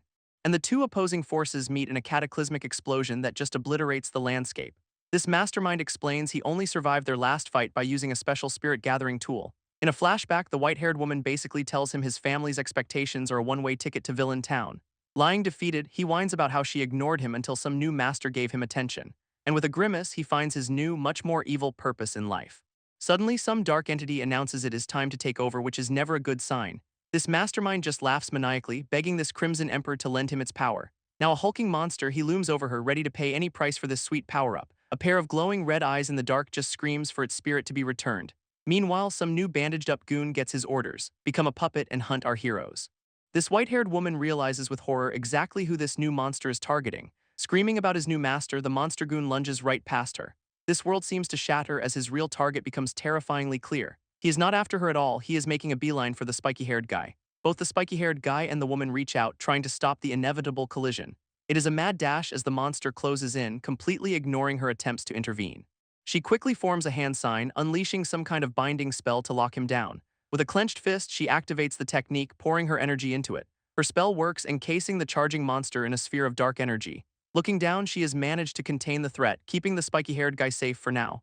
This monster goon can only rage inside his new spherical prison, completely neutralized. This monster goon immediately starts wailing on his spherical prison, not a fan of containment. He follows up with a series of brutal kicks, actually managing to crack the energy cage. But the effort is clearly tearing him apart as some kind of dark power surges through his arm. With a final push, the sphere shatters in a massive blast that sends him flying. His body contorts in agony as he screams about his neck snapping, which is a terrible sign. After a moment, he seems to shake off the initial shock of his violent jailbreak. Now sporting a second head, he frantically searches for his target, demanding to know where the spirit is. This white-haired woman is having none of this, reaching out to shut him down for good. In a bizarre move, she uses her power to lift some other random blonde guy into the air. She offers a quick apology, which probably is not much comfort to the guy she just yeeted. Even the two-headed monster seems confused by this sudden human projectile strategy. An unseen force suddenly rips his arms clean off as he is dragged down from above. He is then slammed into the ground with enough force to create yet another massive crater. Lying broken and literally disarmed, the monster's rampage is finally, definitively over. Chinzai confirms to the others that the puppet is neutralized, explaining he is no longer himself anyway. Right on cue, the fiery warrior lands nearby, carrying the rescued blonde commander. Chinzai and Heisha share a look of pure relief, finally reunited after all that chaos. She rushes over to check on him, and he admits he's got a new hole in his chest. All that remains of the traitor's squad are some unconscious bodies and his shattered sword. A new, long-haired ally arrives, telling Chinzai he knew this would happen if he came. This new long-haired ally tells the white-haired woman to take the kid and the medicine somewhere safe. Our spiky-haired hero, barely conscious, looks up and asks who this new guy even is. He introduces himself as a fellow spirit host, but says to just call him Big Bird, which is a choice. Barely conscious, our boy just agrees, putting all his trust in a man named Big Bird. And with a warning to hold on, Big Bird erupts in a pillar of fire to make his exit. The sheer force of his takeoff sends Heisha flying, because subtlety is for other people. As they rocket through the air, the injured guy begs him to slow down before he literally falls apart. Meanwhile, the white-haired woman directs the others to a tavern, identifying the commander as a master sorcerer. She checks on the unconscious commander, dismissing the master title and clarifying he just passed out. After a moment, the blonde commander starts to wake up, looking completely out of it. He sits up, totally confused about where he is and what just happened to him. But then his eyes lock onto the white-haired woman and a wave of recognition hits him. She just gives him a gentle smile, relieved that her student is finally okay. His face just crumples as he realizes who she is, tearfully calling her master. Overcome with emotion, he throws himself into her arms for a long-awaited reunion. He sobs that he thought she was gone forever, but she says her mission is not over yet. This commander starts blaming himself for joining the corrupt security company to restore his family's honor. Heisha cuts in, demanding to know what the company is doing with the spirits they have been stealing. Internally, Heisha is fuming, convinced this is just a classic ploy to get intel out of her. But the master reassures her, saying she knows Heisha's heart is in the right place. This master explains that fate has a nasty habit of completely ignoring your plans. She tells her student he has his own path now, offering him an out if he wants to save his career. From the sidelines, Heisha is watching this whole heartfelt reunion with maximum suspicion. This master then proposes they team up to shatter the old rules and give everyone a proper home. Internally, Heisha just sees another master-student fallout coming and prepares to save her own skin. But the blonde commander seems all in, asking his master what their next move is. Meanwhile, Big Bird is still rocketing through the city with our injured hero in tow. He makes a grand entrance by smashing directly through a window because doors are for chumps. After landing, he tells the barely conscious kid to hang on, they are almost there. Big Bird reassures him they are in his room and it is totally safe, which is debatable given the entry method. He then barrels down the stairs of a tavern, screaming for the owner to show himself.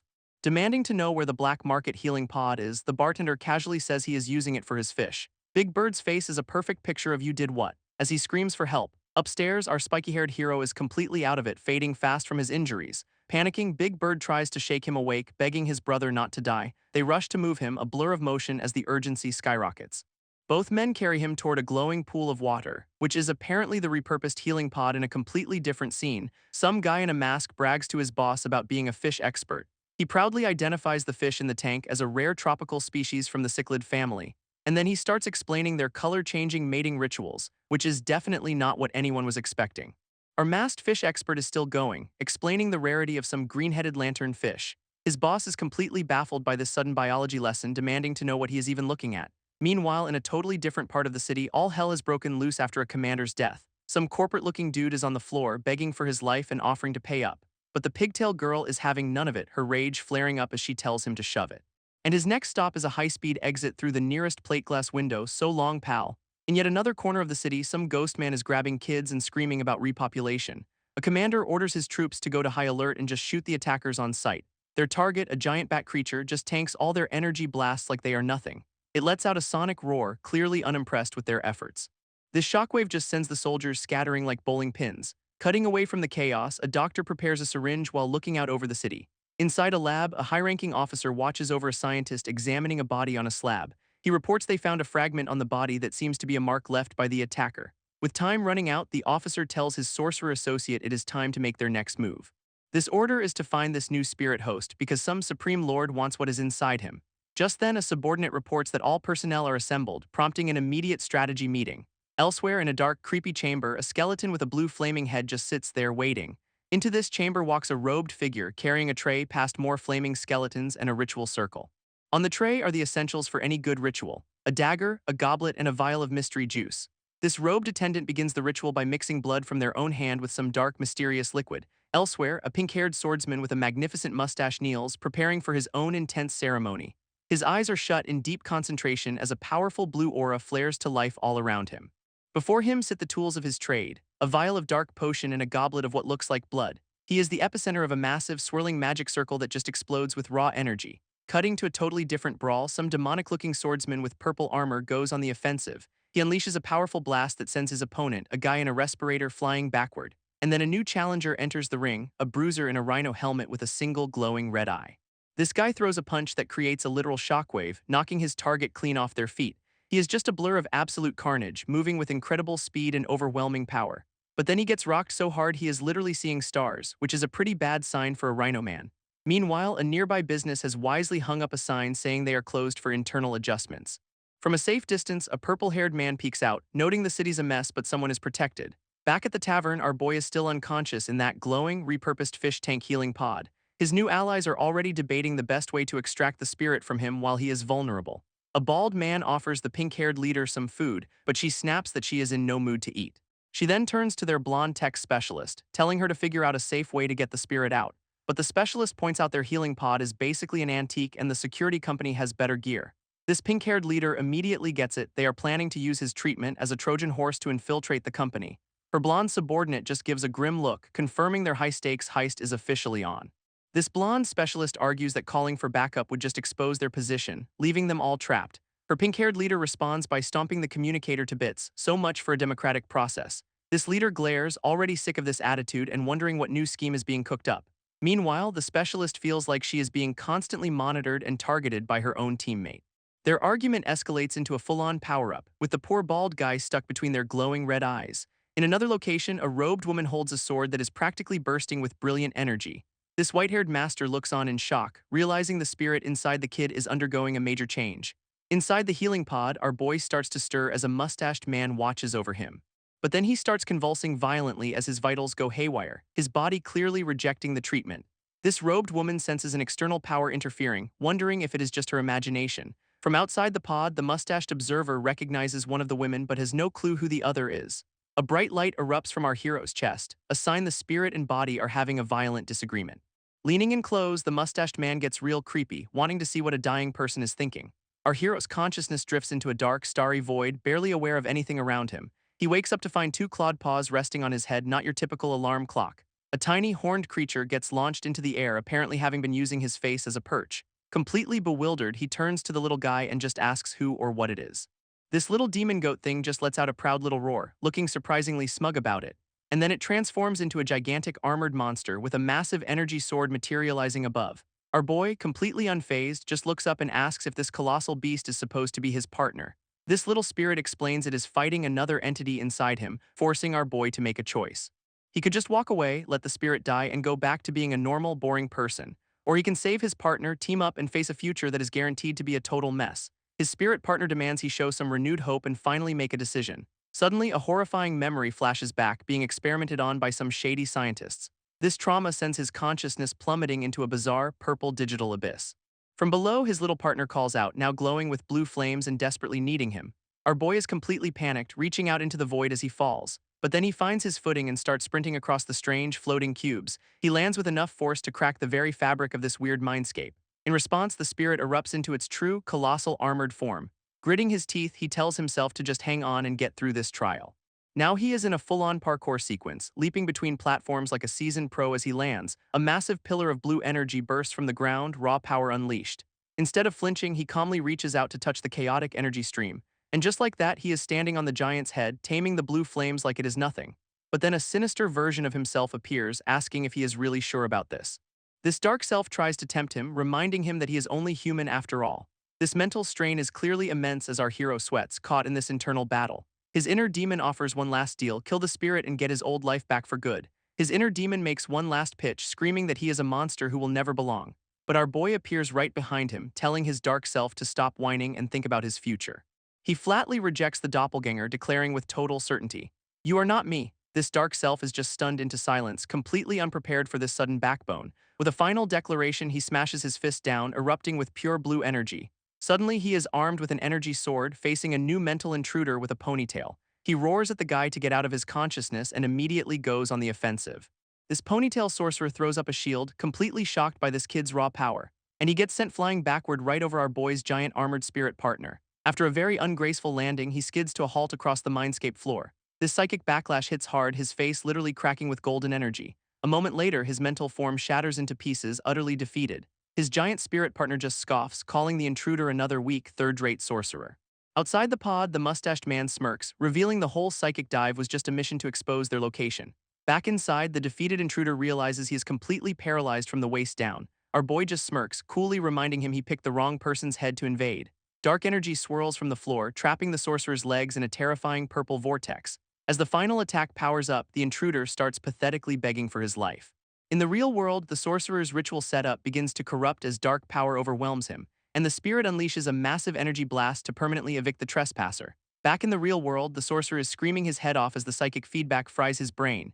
He gets blasted away from his own ritual circle, which shatters from the sheer force of his failure. A subordinate sprints down a hallway to deliver an urgent report to his commander. That commander gets the news. Their psychic specialist has had a bit of an accident. His men find the sorcerer's body embedded in a wall, completely unresponsive. This boss just scoffs, dismissing his now useless minion without a second thought. With that plan in shambles, he tells a new squad of superpowered candidates to hunt the spirit core instead. This order sends them straight into the neon-drenched chaos of District 9's streets. Two new hunters, a long-haired guy and a green-skinned bruiser, survey the carnage. They have got their target, a holographic image of our boy who they know is badly injured and hiding. This green guy suggests they just go to a hospital and start breaking kneecaps for info. His partner calls him an idiot, pointing out a high-level target would not be at some public clinic. This bruiser insists he knows they are supposed to be discreet biohunters. But then he grins, admitting he just wants to keep his kill record high and loves the thrill of the hunt. Suddenly, a dark energy slash whips past them, narrowly missing the long-haired leader. Both of them immediately snap to attention, realizing they are not alone. They find some beast-masked guy on the ground who weakly asks for their help. He mistakes them for members of the Golden Lion Troop, but they have never heard of them. This green-skinned hunter just grabs the guy, excited to have found a new prey to warm up on. Shoving a hologram of our hero in his face, the leader asks if he has seen this person. This hunter leader tries to redirect his partner, but a massive new enemy literally drops into the fight. This bald brawler with a staff comes crashing down, aiming to finish off the wounded, masked man. He slams his weapon down with brutal force, completely shattering the guy's defenses. Not to be left out of the fun, the long-haired hunter zips into the fray at blinding speed, and the poor masked guy gets a spike straight through the jaw for all his trouble. Then another attacker sprouts spikes from his own body, turning the victim into a human pincushion. More armored goons hit the pavement, escalating this street scuffle into a full-blown turf war. This long-haired hunter just smirks, telling his new allies to stand down and let a professional work. His green-skinned partner corners the rest of the crew, one of whom is literally dissolving into black mist. He then casually tosses the guy's remains back at his terrified friends, a real class act. One of the survivors powers up into a monstrous form, preparing for a desperate last stand. Meanwhile, back at the tavern, a communication device starts urgently blinking on a side table. This pink-haired leader, however, is completely passed out at the bar, sleeping on the job. At least the blonde specialist is still working diligently on our boy's healing pod. A masked subordinate rushes in to report the escalating situation to a white-haired woman. This finally rouses the pink-haired leader from her drunken slumber, looking less than thrilled to be awake. A holographic distress call confirms their team outside is getting torn apart by unknown hostiles. This agent on the ground reports these new guys are professionally trained and way out of their league. This white-haired woman immediately orders her crew to mobilize and provide support on the street, but she tells the pink-haired girl and her masked partner to stay behind and guard their unconscious boss. This blonde specialist watches the pod, totally confused as our boy's vitals suddenly stabilize. Inside his mindscape, he is just lounging around like he is on vacation, completely unbothered. His spirit partner explains it is just absorbing the intruder's power to heal his busted-up body. Our boy then asks if that is how his partner got its own fancy energy sword in the first place. This spirit confirms it, saying these kinds of weapons need a blessing from a god to even function. It is apparently like getting a good luck charm consecrated, a concept our boy is clearly not buying. Since the spirit needs time to fully sync with the new weapon, he decides to help with some mental training. Meanwhile, back in the real world, a swarm of surveillance drones floods the skies over the district. Some smug guy with a visor pilots them, complaining that he has not found his target yet. His drones start scanning the locals, lasering in on some poor soul hiding out in an alley. This facial scan is a bust, but the interface confirms they are definitely hunting for our boy. These things are now harassing civilians, demanding they shut up and cooperate with the citywide search. From his remote seat, the pilot scoffs at the chaos, getting jealous of another candidate with actual wings. Suddenly, one of his precious drones gets blasted out of the sky, which definitely was not in the manual. A second one is immediately sliced apart, proving someone is actively fighting back. His remaining fleet then flies straight into an invisible wall protecting a nearby tower. Realizing he is up against a sorcerer, the pilot starts to look a little less smug. A quick switch to thermal vision reveals several people inside, plus one giant horned heat signature. Deciding this is way too spicy for him, he immediately calls for the death squad to handle it, and right on cue, a massive transport appears overhead, ready to drop off the real muscle. This death squad gets the go order, and their attack jets immediately swarm the city. A targeting system locks onto the crew's not-so-secret rooftop hideout. And with zero warning, they just blow the entire roof off the building. Inside, the explosion sends the blonde specialist and her team flying across the room. This rattles our boy's healing pod, and he starts choking as the life support system fails. At the same time, the sorcerer's protective barrier shatters into a million pieces. One of the agents on the ground freaks out, screaming that their only defense is gone. Outside, the new squad leader just calmly waits for the dust to settle. This blonde specialist looks out and confirms they are absolutely, totally surrounded by hostiles. One of the new guys offers the classic "come out, we will not hurt you" line, which is never true. This pink-haired girl desperately asks what they are supposed to do now that they are trapped, so the blonde decides to go out and stall them herself while the others move our boy. She is hoping her rank will protect her, but the enemy leader is not here for a negotiation. Because up above, the remaining drones are already lining up for another shot, and another missile comes screaming down, aimed right at their front door. Bravely walking out to negotiate, she is immediately told to get on her knees, but then one of their own drones comes crashing through the roof right behind them. As another explosion rocks the street, she screams at them, asking what they have done. Her expression is just pure rage at the sudden, violent turn of events. And back inside, the pink-haired girl and her partner are already down for the count. This explosion has totally wrecked our boy's healing pod, which is now sparking and smoking. Inside, he is thrashing around in the fluid, clearly choking as the life support gives out, and all the monitors are screaming system malfunction as his vitals start to crash. Back in his mindscape, he realizes his body is dying and he needs to get back to reality like now. But his spirit partner is too busy cackling and absorbing all that sweet, sweet power for itself. As our boy gets blasted with energy, he just wonders if this whole nightmare is finally over. Suddenly, in the real world, a mysterious guy in a red shirt emerges from the rubble carrying the pink-haired leader. His surviving enemies are stunned, wondering how this random dude survived the blast. One of the candidates wants to just let him go, but his buddy insists they have the numbers to take him down. Even the blonde specialist is just staring, completely baffled by this new development. She cannot believe anyone could have miraculously survived that kind of direct hit. So one of the hunters steps up, demanding the red-shirted guy tell them where the spirit core is. This rescuer just smirks, telling them they will never get their hands on it. He stands his ground against the whole squad, basically daring them to try something. But then our actual boy appears, shirtless and crackling with purple energy, announcing he is the spirit core. This hunters totally freak out, realizing the core has merged with him and decide to just dogpile him. Our boy just grits his teeth, complaining that having to fight while he is hungry is super annoying. Then he pulls a massive energy blade right out of his own chest. Talk about a party trick. He immediately lunges at the winged candidate, who was probably feeling pretty special a second ago, and with one clean swipe he slices through three of them like they are nothing but air. This remaining hunters are completely floored, realizing they are way out of their league. Our boy just smirks, saying that was only 30% power and they'd be dead if he got serious. His demonic claw seems to be resonating with the new energy blade, creating a perfect fusion. With the sword now glowing crimson, he declares he is here to wash away their sins, real dramatic. But his big speech gets cut short by a volley of sharp projectiles from a new attacker. He easily sidesteps the ambush, not even breaking a sweat against the surprise assault. This culprit is a new white-haired guy with some serious claws looking for his own piece of the action. From a rooftop perch, this newcomer is clearly just a sneaky opportunist waiting for his moment. Seeing another enemy, the rest of the squad decides to just dogpile him, a truly brilliant strategy. What follows is a chaotic blur of purple energy as our boy absolutely dismantles the mob. One of the goons gets sent flying, taken down by some ridiculously named special move. This whole street is a war zone now, with bodies everywhere and that red-shirted guy still fighting. Meanwhile, the blonde specialist finds her two teammates just passed out cold on a bench. She is just relieved they are unconscious and not, actually dead after all that. Waking up, the pink-haired girl has no idea what to do with our boy now that their mission is a wreck. A vision shows some master figure holding him at sword point, confirming he is a whole new threat. This blonde specialist is just worried about her career, since failing again could get her demoted. Clutching her collar, she desperately tries to figure out her master's real endgame in all this. She wonders if he is just using our boy to regain his own power, hinting at a bigger conspiracy. And as she thinks a targeting system locks right onto our boy's eyes, he is still the main prize. Our boy zips across the rooftop with his new blade, moving like a blur to chase down his target. But the white-haired claw user is just waiting for him, ready to turn the kid into a shish kebab. Leaping from a higher ledge, our guy dives straight down for a surprise attack from above. This hunter's projectiles just narrowly miss him, with the guy yelling that there is no escape. With a totally unhinged grin, our boy basically invites the dude to become his next meal. Their fight erupts in a flash of purple energy as he blocks a nasty kick with his blade.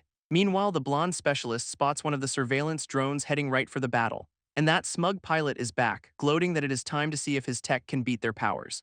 This red-shirted rescuer is having a full-on crisis, torn between helping his master and betraying the company. Realizing the stakes, the blonde specialist knows she is caught between two terrible choices. She finally makes a decision, screaming that she has to help and sprinting toward the chaos. Back on the roof, our boy taunts the claw freak for being a coward who only attacks from the shadows. He then casually bats away another projectile with his demonic hand, completely unimpressed. His opponent admits the weapon is strong, but worries his own power is fading from the strain. Our boy just tells him to make it easy on himself and surrender, a truly generous offer. Suddenly, they both notice a drone hovering overhead, live streaming their little deathmatch for everyone. From the drone's perspective, we see a targeting system lock right onto the two fighters. That visor-wearing pilot grins maniacally, giving the death squad the official order to attack. An entire fleet of attack jets immediately swarms the rooftop, ready to light the whole place up. Seeing the incoming barrage, our boy screams a warning as they open fire. Twisting through the sky, our boy realizes they are not just shooting, they are using homing missiles, which immediately detonates, sending him hurtling through the air from the sheer force of the blast. His rival does not miss a beat, intercepting him midair with a brutal energy strike, slamming him straight into the ground as the drones just hover there watching the show, and the jets just keep firing, unleashing another massive explosion on the already wrecked building. From his chair, the pilot grins, revealing he is just using this fight to test new weapons for a fat paycheck. Down below, a giant rock monster bursts out of the street and the hunters are already fighting over the prize. His rival just watches from above, asking if that is really all it took to finish him. As the smoke begins to clear, a couple of the other hunters sense that something is definitely not right, because our boy is standing in the crater, now in some kind of full-body demonic armor, saying it barely stung. This sends the pilot and the ground crew into a full-blown panic. They cannot believe he is unkillable. With a single stomp, he shatters the ground beneath him, ready for round two. His new plan is simple: find the person controlling those missiles and end this. Suddenly, a squad of hooded sorcerers shows up, apparently here to back him up. Leaping into the fray, they announce they are here to help even the odds. But our boy does not look like he needs any help, powering up with a surge of golden energy. Unleashing it in a massive energy wave, he roars at them, asking if that is really all they have got. Except that blast hits his own supposed allies, sending the sorcerers flying like ragdolls. One of the sorcerers is already down, coughing up blood, totally wrecked by the help. Then, to cap off the chaos, a ridiculously fancy car just rolls up to the scene. One of the hooded sorcerers tries to pull off some rock-throwing trick, looking absolutely terrified. But our boy just casually uses telekinesis to turn the entire street's car inventory into projectiles. He decides to take out these helpful sorcerers first, since they are clearly just getting in the way. Zipping through the chaos he created, he closes in on his target like a heat-seeking missile. He does not even bother going around a van, just plows straight through it like a bowling ball. Popping up in the sorcerer's face, he announces that the game of Dodge the Sedan is officially over. Then with a single stomp, the entire street cracks open like an eggshell, sending a literal wall of asphalt hurtling towards the remaining hooded goons. He unleashes some kind of mountain-splitting attack because subtlety is for other people. With one swing, he smashes his own projectile into a million deadly pieces. This sends the poor sorcerer flying backwards, completely overwhelmed by the shrapnel. Landing with a thud, his demonic feet seem to lock him firmly to the ground. He asks the survivors if they will give up, but they just try to recruit him, talk about reading the room. Just then, the pilot's attack jets scream back onto the scene for another bombing run, and one of the sorcerers gets absolutely vaporized in a missile strike mid-sentence. His last words are basically just complaining about the missile's terrible timing, a true professional. Meanwhile, the blonde specialist is scaling a fire escape, trying to get a better view of the chaos. She knows she cannot fight our boy, so her new mission is to find and stop that drone pilot. Based on her training, she quickly pinpoints the most likely sniper's nest for the command center. This jet's flight path confirms it. They are all converging on a single deployment point. This blonde specialist finally gets a lock on the drone pilot's location. Mission back on. Down below, the street is just a smoking ruin littered with casualties from the earlier chaos. And our boy just smirks, basically telling the wreckage that everyone brought this on themselves. He is a little annoyed he could not keep one of the sorcerers conscious to get some answers. Just then, a drone zips down towards his white-haired rival, catching our boy's attention. But the claw user just snatches it out of the air, asking if it is here to deliver a prize. Our boy is not impressed since he just crushed their only lead on the pilot. Real helpful dude. His rival admits he is too beat up to continue, giving props to our boy's overwhelming strength. With a smug look, our guy basically accepts the surrender, telling him he is smart to quit. This guy then reveals he is also a wanted man, just a few rungs down the threat ladder. Our boy's response is a classic "never heard of you," a truly savage shutdown. That gets a reaction as the rival summons his own spirit, insisting it is a friendly gesture. Recognizing the spirit's clan, our boy notes they do not seem as evil as the stories say.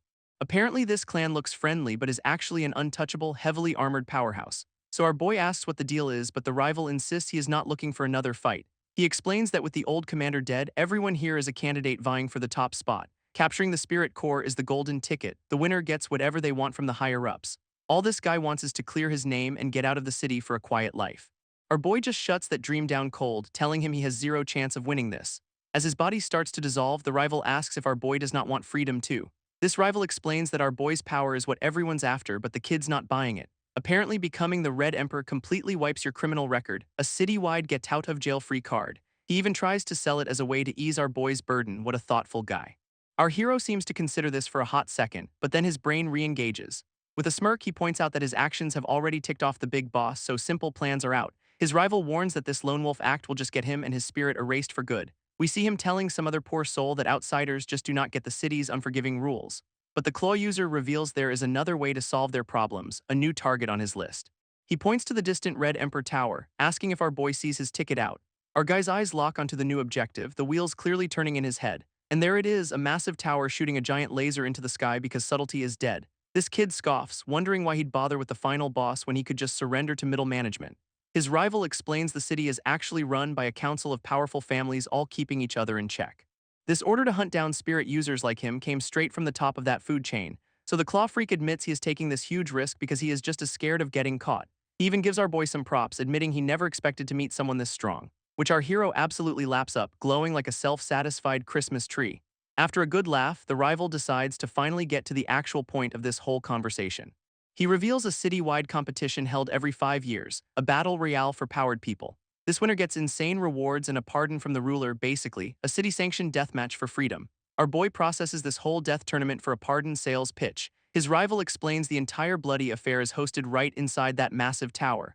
Apparently, winning this thing gets you a full pardon and erases your entire criminal history. For the elites, it is a recruitment drive, but for guys like them, it is a shot at freedom, a perfect deal. This kid's still not sure he buys it, but the claw freak is already planning his training montage. With a confident smirk, he promises our boy that next time they meet, he will not lose. And just like that, he zips off, leaving our guy to chew on this absolutely insane offer. Mulling it over with his spirit dragon, he learns the competition is very, very real. His spirit explains that all sorts of powered people will be fighting for their own desperate reasons. But the price for losing is steep. The losers get captured and their powers are stripped away. Our boy cannot believe anyone would take that risk, but his spirit knows fame is a hell of a drug. Even the spirit admits the rewards are so good, it is hard not to be tempted by the offer. There is a catch, though the rules change every single year, so nobody knows what to expect. Forgetting the details, our boy focuses on the prize, deciding a pardon is worth the risk. He is in. Just as he commits, his senses flare up as another one of those annoying drones buzzes past him. He spots a whole swarm of them converging on a nearby industrial tower. And look who it is, the blonde specialist, surrounded and being told to stand down by the drones. Our boy is completely floored, wondering what on earth she is doing up there. Meanwhile, that smug pilot is loving the chaos, hoping to lure out even more targets to play with. Totally done with these drones, our boy gets ready to hunt down the pilot once and for all. This drones immediately open fire, tearing up the tower with a barrage of purple energy blasts. Cornered on the fire escape, the blonde specialist realizes she has nowhere left to run. One of the drones fires a massive shell, completely obliterating the platform she is on. Caught in the smoke, she is more annoyed than anything, calling out the pilot's cheap shots. Through the haze, she spots a zipline leading down her one and only escape route. With no time to waste, she straps herself in, ready for a very desperate ride. But just as she is about to go, our boy spots a missile homing right in on her. She leaps onto the line just as the missile detonates, barely escaping the explosion. Except the blast snaps the cable, sending her plummeting towards the street below. And in comes our hero, catching her midair like it is just another Tuesday. He lands safely on a nearby rooftop, saving her from a very messy introduction to the pavement. She is completely flustered by the sudden rescue, while he is just glad he made it in time. Her brain immediately short-circuits, thinking about how solid his demon armor is. Priorities, people. Then she snaps out of it, trying to regain her composure and act like a total pro. Getting back to business, she points him toward the drone pilot's location in an abandoned building. He is ready to bolt, but she quickly stops him, needing to say one last thing. She promises to explain everything about her mission later as thanks for saving her life. Our boy just gives a confident nod, telling her he will see her after he is done. He leaps off the building to handle the pilot while she heads off to get her own backup. Meanwhile, somewhere else in the city, another armored brawler is powering up in a blaze of fire. That armored brawler from before is now locked in a fiery clash with some new white-haired fighter, but their duel is interrupted by a totally new armored brute and his partner showing up. They immediately start some kind of fusion technique, though the brute seems to be complaining the whole time. Now a single, hulking entity, the fusion monster, leaps down to attack the fiery brawler below. This fiery fighter just easily dodges, letting the monster crater the pavement instead. Its follow-up tail whip also misses wildly. This thing is all power and zero accuracy. Seeing an opening, the white-haired fighter dives in to attack the distracted fusion monster. Meanwhile, the fiery brawler just watches from the sidelines, admitting this creature is a new one for him. Ignoring the attack, the monster tries to recruit the fiery brawler, offering him a spot in their collective body. This white-haired fighter is having none of that, moving in to press his own attack. He just rips a huge metal pipe out of the ground, clearly done with all the talking. Winding up like a slugger, he smacks the monster right across the face with his new toy. This monster's tentacles try to block the hit but are completely overpowered by the sheer force of the swing. This brute half starts yelling at his partner, telling her to get the fusion under control. In response, the white-haired fighter unleashes a flurry of palm strikes, not giving them a second to recover. A rapid-fire barrage of glowing blue energy hammers away at the monster's chest. Deftly dodging a kick, he slips inside the monster's guard to continue the relentless assault. A solid palm strike lands right under the creature's chin, sending a shockwave through its body. This blow sends the massive monster stumbling backward, completely rocked by the hit.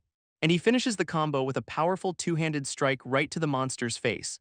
That two-handed strike sends the massive fusion monster stumbling back, completely off balance. This white-haired fighter follows up with a devastating kick, yelling out her attack name. This sends the creature flying through a nearby building, shattering everything in its path.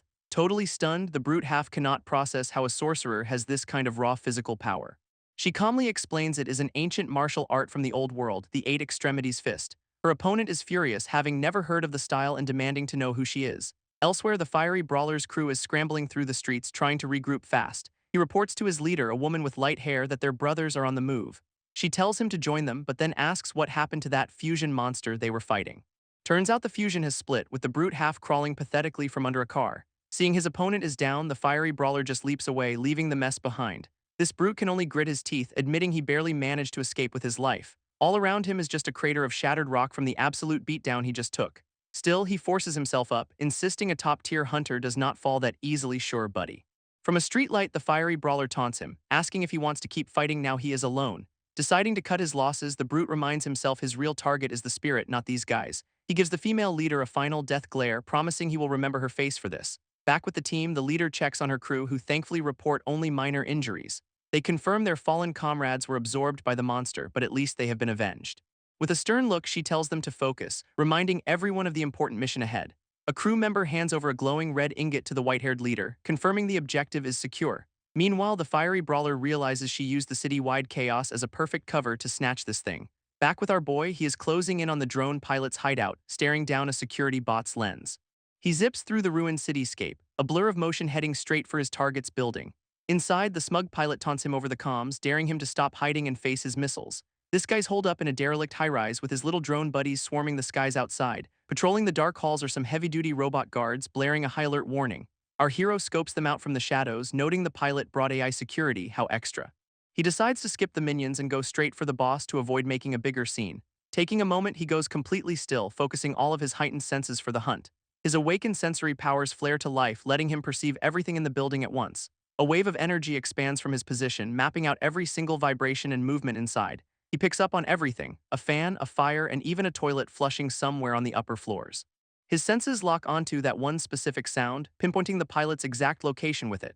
And his eyes snap open as he realizes the source is just water flowing through a toilet. Gotcha. This pilot, meanwhile, is just stretching and yawning, completely oblivious and complaining about being tired. Deciding he has had enough of a break, his hand moves back to the drone controls to resume the game. He puts on his visor to deploy more units, ready to get back to causing city-wide mayhem. At that exact moment, the ceiling explodes as our boy crashes right through it from above. A brutal knee to the gut sends the pilot flying, ending this little drone party once and for all. This pilot's face is a perfect picture of "I have made a huge mistake" as he gets rocked. He goes down hard, slamming into the floor with a very satisfying crunch.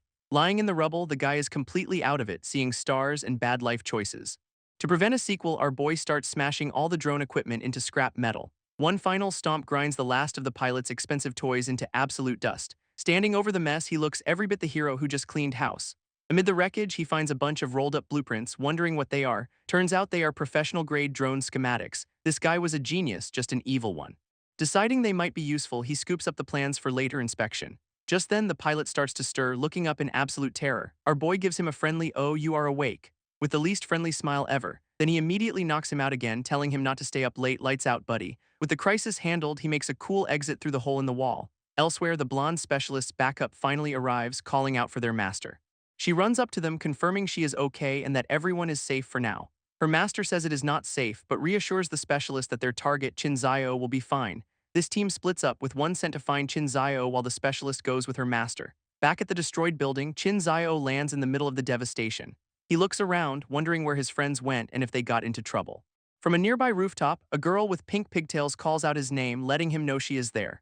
Shinzayo finally finds his friends, with the big guy explaining he was knocked out by the blast. He just casually confirms he dealt with the missile problem by taking out the pilot. This pink-haired girl explains that spirit users are just built different, with natural healing abilities. Meanwhile, her patient is still groaning about his concussion. Some people just cannot handle explosions. Suddenly, the sound of screeching tires cuts through the quiet street as a van pulls up fast. His danger sense immediately flares up, telling his friends to stay put while he checks it out. And out steps the blonde specialist he saved earlier. Looks like her backup has finally arrived. Recognizing her, Shinzayo tells everyone to stand down, confirming they are on the same side. These two teams finally meet up, with the specialist's crew joining Shinzayo's ragtag group. His pink-haired friend takes it all in, noting that everyone looks like they have been through hell. Getting straight to business, Shinzayo asks what their next move is now that they are all here. One of the new guys suggests they all pile into the van to get some rest before dawn breaks. Elsewhere, a massive, ominous tower stands tall against a stormy, lightning-filled sky. Deep inside the Red Emperor Tower, we descend into a massive underground shaft lined with pipes. At the bottom sits some kind of massive biomechanical entity, plugged into countless tubes and pulsing with power. Suddenly, a spectral green dragon roars to life, bursting out from the creature's core. It immediately shoots off at incredible speed, a blur of green light heading upwards. This energy being zips through the complex network of machinery, ascending the tower shaft.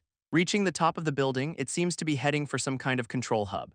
In a high-tech command room, a group of officials watch as this energy approaches a massive spherical core. A disembodied voice echoes through some kind of energy field, demanding more. This demand comes from a giant, regal projection of a guy named Lord Tei, who is not happy. His underlings are absolutely sweating, feeling the full weight of their boss's disappointment. They are all worried about not meeting their KPIs and, getting fired from their evil organization. Tei lays it out: the energy being consumed by their big project is way less than what they are feeding it. So naturally, his subordinates all bow and take the blame for this massive operational failure. A whole chorus of "my bad" goes up as they realize the city's power grid is about to go down. He then asks if they are ready for the city's superhumans to run wild without their control systems. One commander steps up, assuring him they are on it and reporting an increase in parasitic spirits. Turns out their giant biomachine, Pangu, literally feeds on these spirits to function, which makes the commander wonder if their big monster is just getting hungrier these days. Tei corrects him. It is not just about quantity, Pangu is demanding higher quality snacks now. And speaking of quality, he asks about that kid in District 9, Shinzayo, and the special spirit he has. This commander frantically promises he has sent his best people to get that spirit back, no problem. Tei gets real serious, revealing that spirit is the only thing that can actually threaten Pangu. A different, more demonic voice chimes in, saying high-level hosts are just future food for their god machine. Another commander, a huge dude from District 5, says he has sent his top hunters to bring Shinzayo in. With glowing red eyes, Tae declares all spirits are city property, needed to usher in a new era. His terrified lackeys all snap to attention, shouting their understanding loudly. But while Tae lectures about order, some mustached guy is just gleefully thinking this chaos is all his fault. Turns out that mustached guy is the drone pilot's dad, and he is just full of regrets now. This Commander Zhang Rui is just a mess, crying crocodile tears over his son's well-deserved beatdown. Of course, the grief immediately turns to rage as he vows revenge on the sorcerer and our boy Chin Zio. A purple-haired executive then steps up, explaining Tae is setting up a citywide superhuman struggle competition. This whole point is to lure Chin Zio into this game, control him, and get the spirit back for the big boss. And the rest of the evil board meeting is totally on board, a chorus of "I agree" from the yes men. With the promise of a big reward for his help, Zhang Rui looks ready to sell out anyone for revenge. Some other commander adjusts his glasses, deciding to pull up the intel on this new target. Checking the files, he notes that Chin Zio is not even on the official roster for their death tournament. Chin Zio's profile flashes on screen S-class danger, and his only path to a normal life is through their little game. From his throne, Lord Tae just smugly asks if the kid really has any other option. Another commander, a real piece of work, grins and confirms, nope, no choice at all. And the whole room of corporate villains just cackles, loving the fact that he is completely cornered. Not satisfied with just one target, Zhang Rui vows to dig up all the dirt on that sorcerer as well. Meanwhile, completely oblivious to the evil board meeting about him, Chin Zio is just waking up. He flops back down, thinking this bed is way too comfortable to leave just yet, time for another nap. But his peaceful morning is shattered when he opens his eyes to find his big buddy staring right at him. Chin Zio completely freaks out, leaping out of bed and demanding to know what is going on. His buddy awkwardly gets dressed, admitting it is his first time as their friend explains there just were not enough beds. Shaking off the incredibly awkward morning, Chin Zio just heads to the window to get some air. Chin Zio spots his suitcase, wondering how it got here and who has been in his apartment.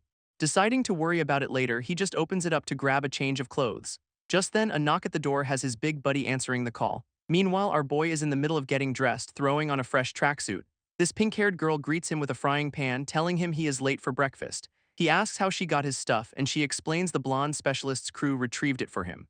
Turns out his old apartment got completely tossed by the security division after the chaos. She tells him he is basically homeless now, so he might as well stick with their group. A worried look crosses his face as he realizes the specialist knows everything about them. His friend warns him to be careful since the specialist is still technically with the enemy, but the specialist overhears, retorting that her connections are how she gets them intel. She then dangles his ID card in front of him, asking if this is what he was looking for. Chin Zio is stunned to see it, but then notices she is holding a second one too. This specialist explains he is a wanted man now, so he will need a fake ID to get by. And just like that, he's got a whole new identity. Welcome to the fugitive life, kid. This pink-haired girl immediately asks if she gets a fake ID too, since she is also on the run. With a smug grin, the specialist just tells her she is not important enough to warrant one ouch. This reduces her to a blubbering mess, realizing she has been demoted to the team cook. Elsewhere in the city, a massive damaged clock tower looms over the skyline. At the top, the white-haired leader gets a report that the blood essence is being extracted. This crew arrives at what looks like a resistance hideout, getting a greeting from the top. Chin Zio gets introduced to a new face, a seriously built guy with white hair. This dude, Chen Tai, introduces himself by flexing because of course he does. Our boy politely thanks him for grabbing his luggage, trying to keep things normal. But Chen Tai immediately invades his personal space, getting way too close for comfort. Chin Zio practically jumps out of his skin as the guy explains this is just the newbie welcome. He is quick to point out he never actually agreed to join their little club. Chen Tai just laughs it off, completely ignoring his protest with a smug grin. A woman with long purple hair steps in, recalling when Chin Zio first came to them as a kid. He admits his original goal was to find a way to separate from his parasitic spirit. She confirms that the security division is the only group that can make that happen. But the blonde specialist warns him the process is brutal and the city wants its assets back. Chin Zio shuts that down fast, declaring he and his spirit are a package deal now. He immediately questions what she meant by calling the spirits assets. She explains her job is just to capture dangerous hosts and turn their spirits over to the higher-ups. As for what happens next, she claims total ignorance, just following orders like a good soldier. So the purple-haired woman decides it is time for a history lesson about a massive citywide explosion. Turns out, this blast unleashed a flood of parasitic spirits all over the world, thanks to Tae's failed plan. This event shattered the old world, forcing a new era of coexistence between humans and superhumans, and the big reveal drops. The spirits are all just escaped assets from the city's secret projects. This purple-haired woman explains the spirits were originally kept in some dark, chaotic nest. To keep the peace, the blonde specialist's grandfather and his family stepped up to mediate. She confirms her grandpa built a whole force of mechs to act as the city's peacekeepers. These giant robots created a tense but stable balance between humans and spirit users.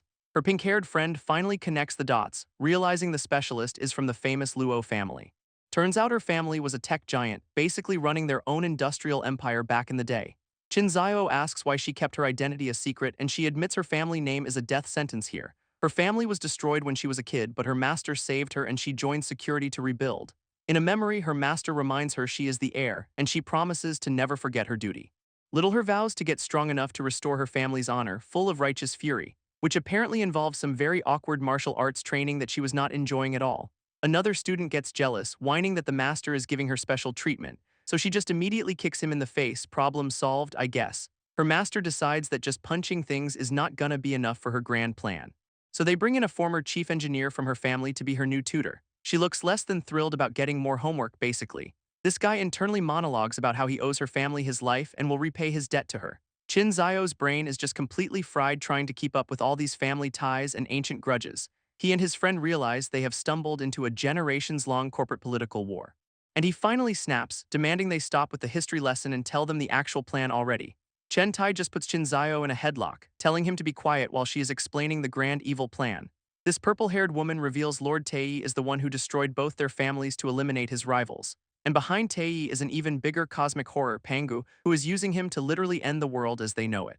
Our boy is just floored, realizing they have all been living under the shadow of this world-ending monster. His pink-haired friend is also losing it, trying to process a creature that can control everyone's thoughts. With the stakes laid bare, the purple-haired woman announces their next mission: stop this apocalypse from happening.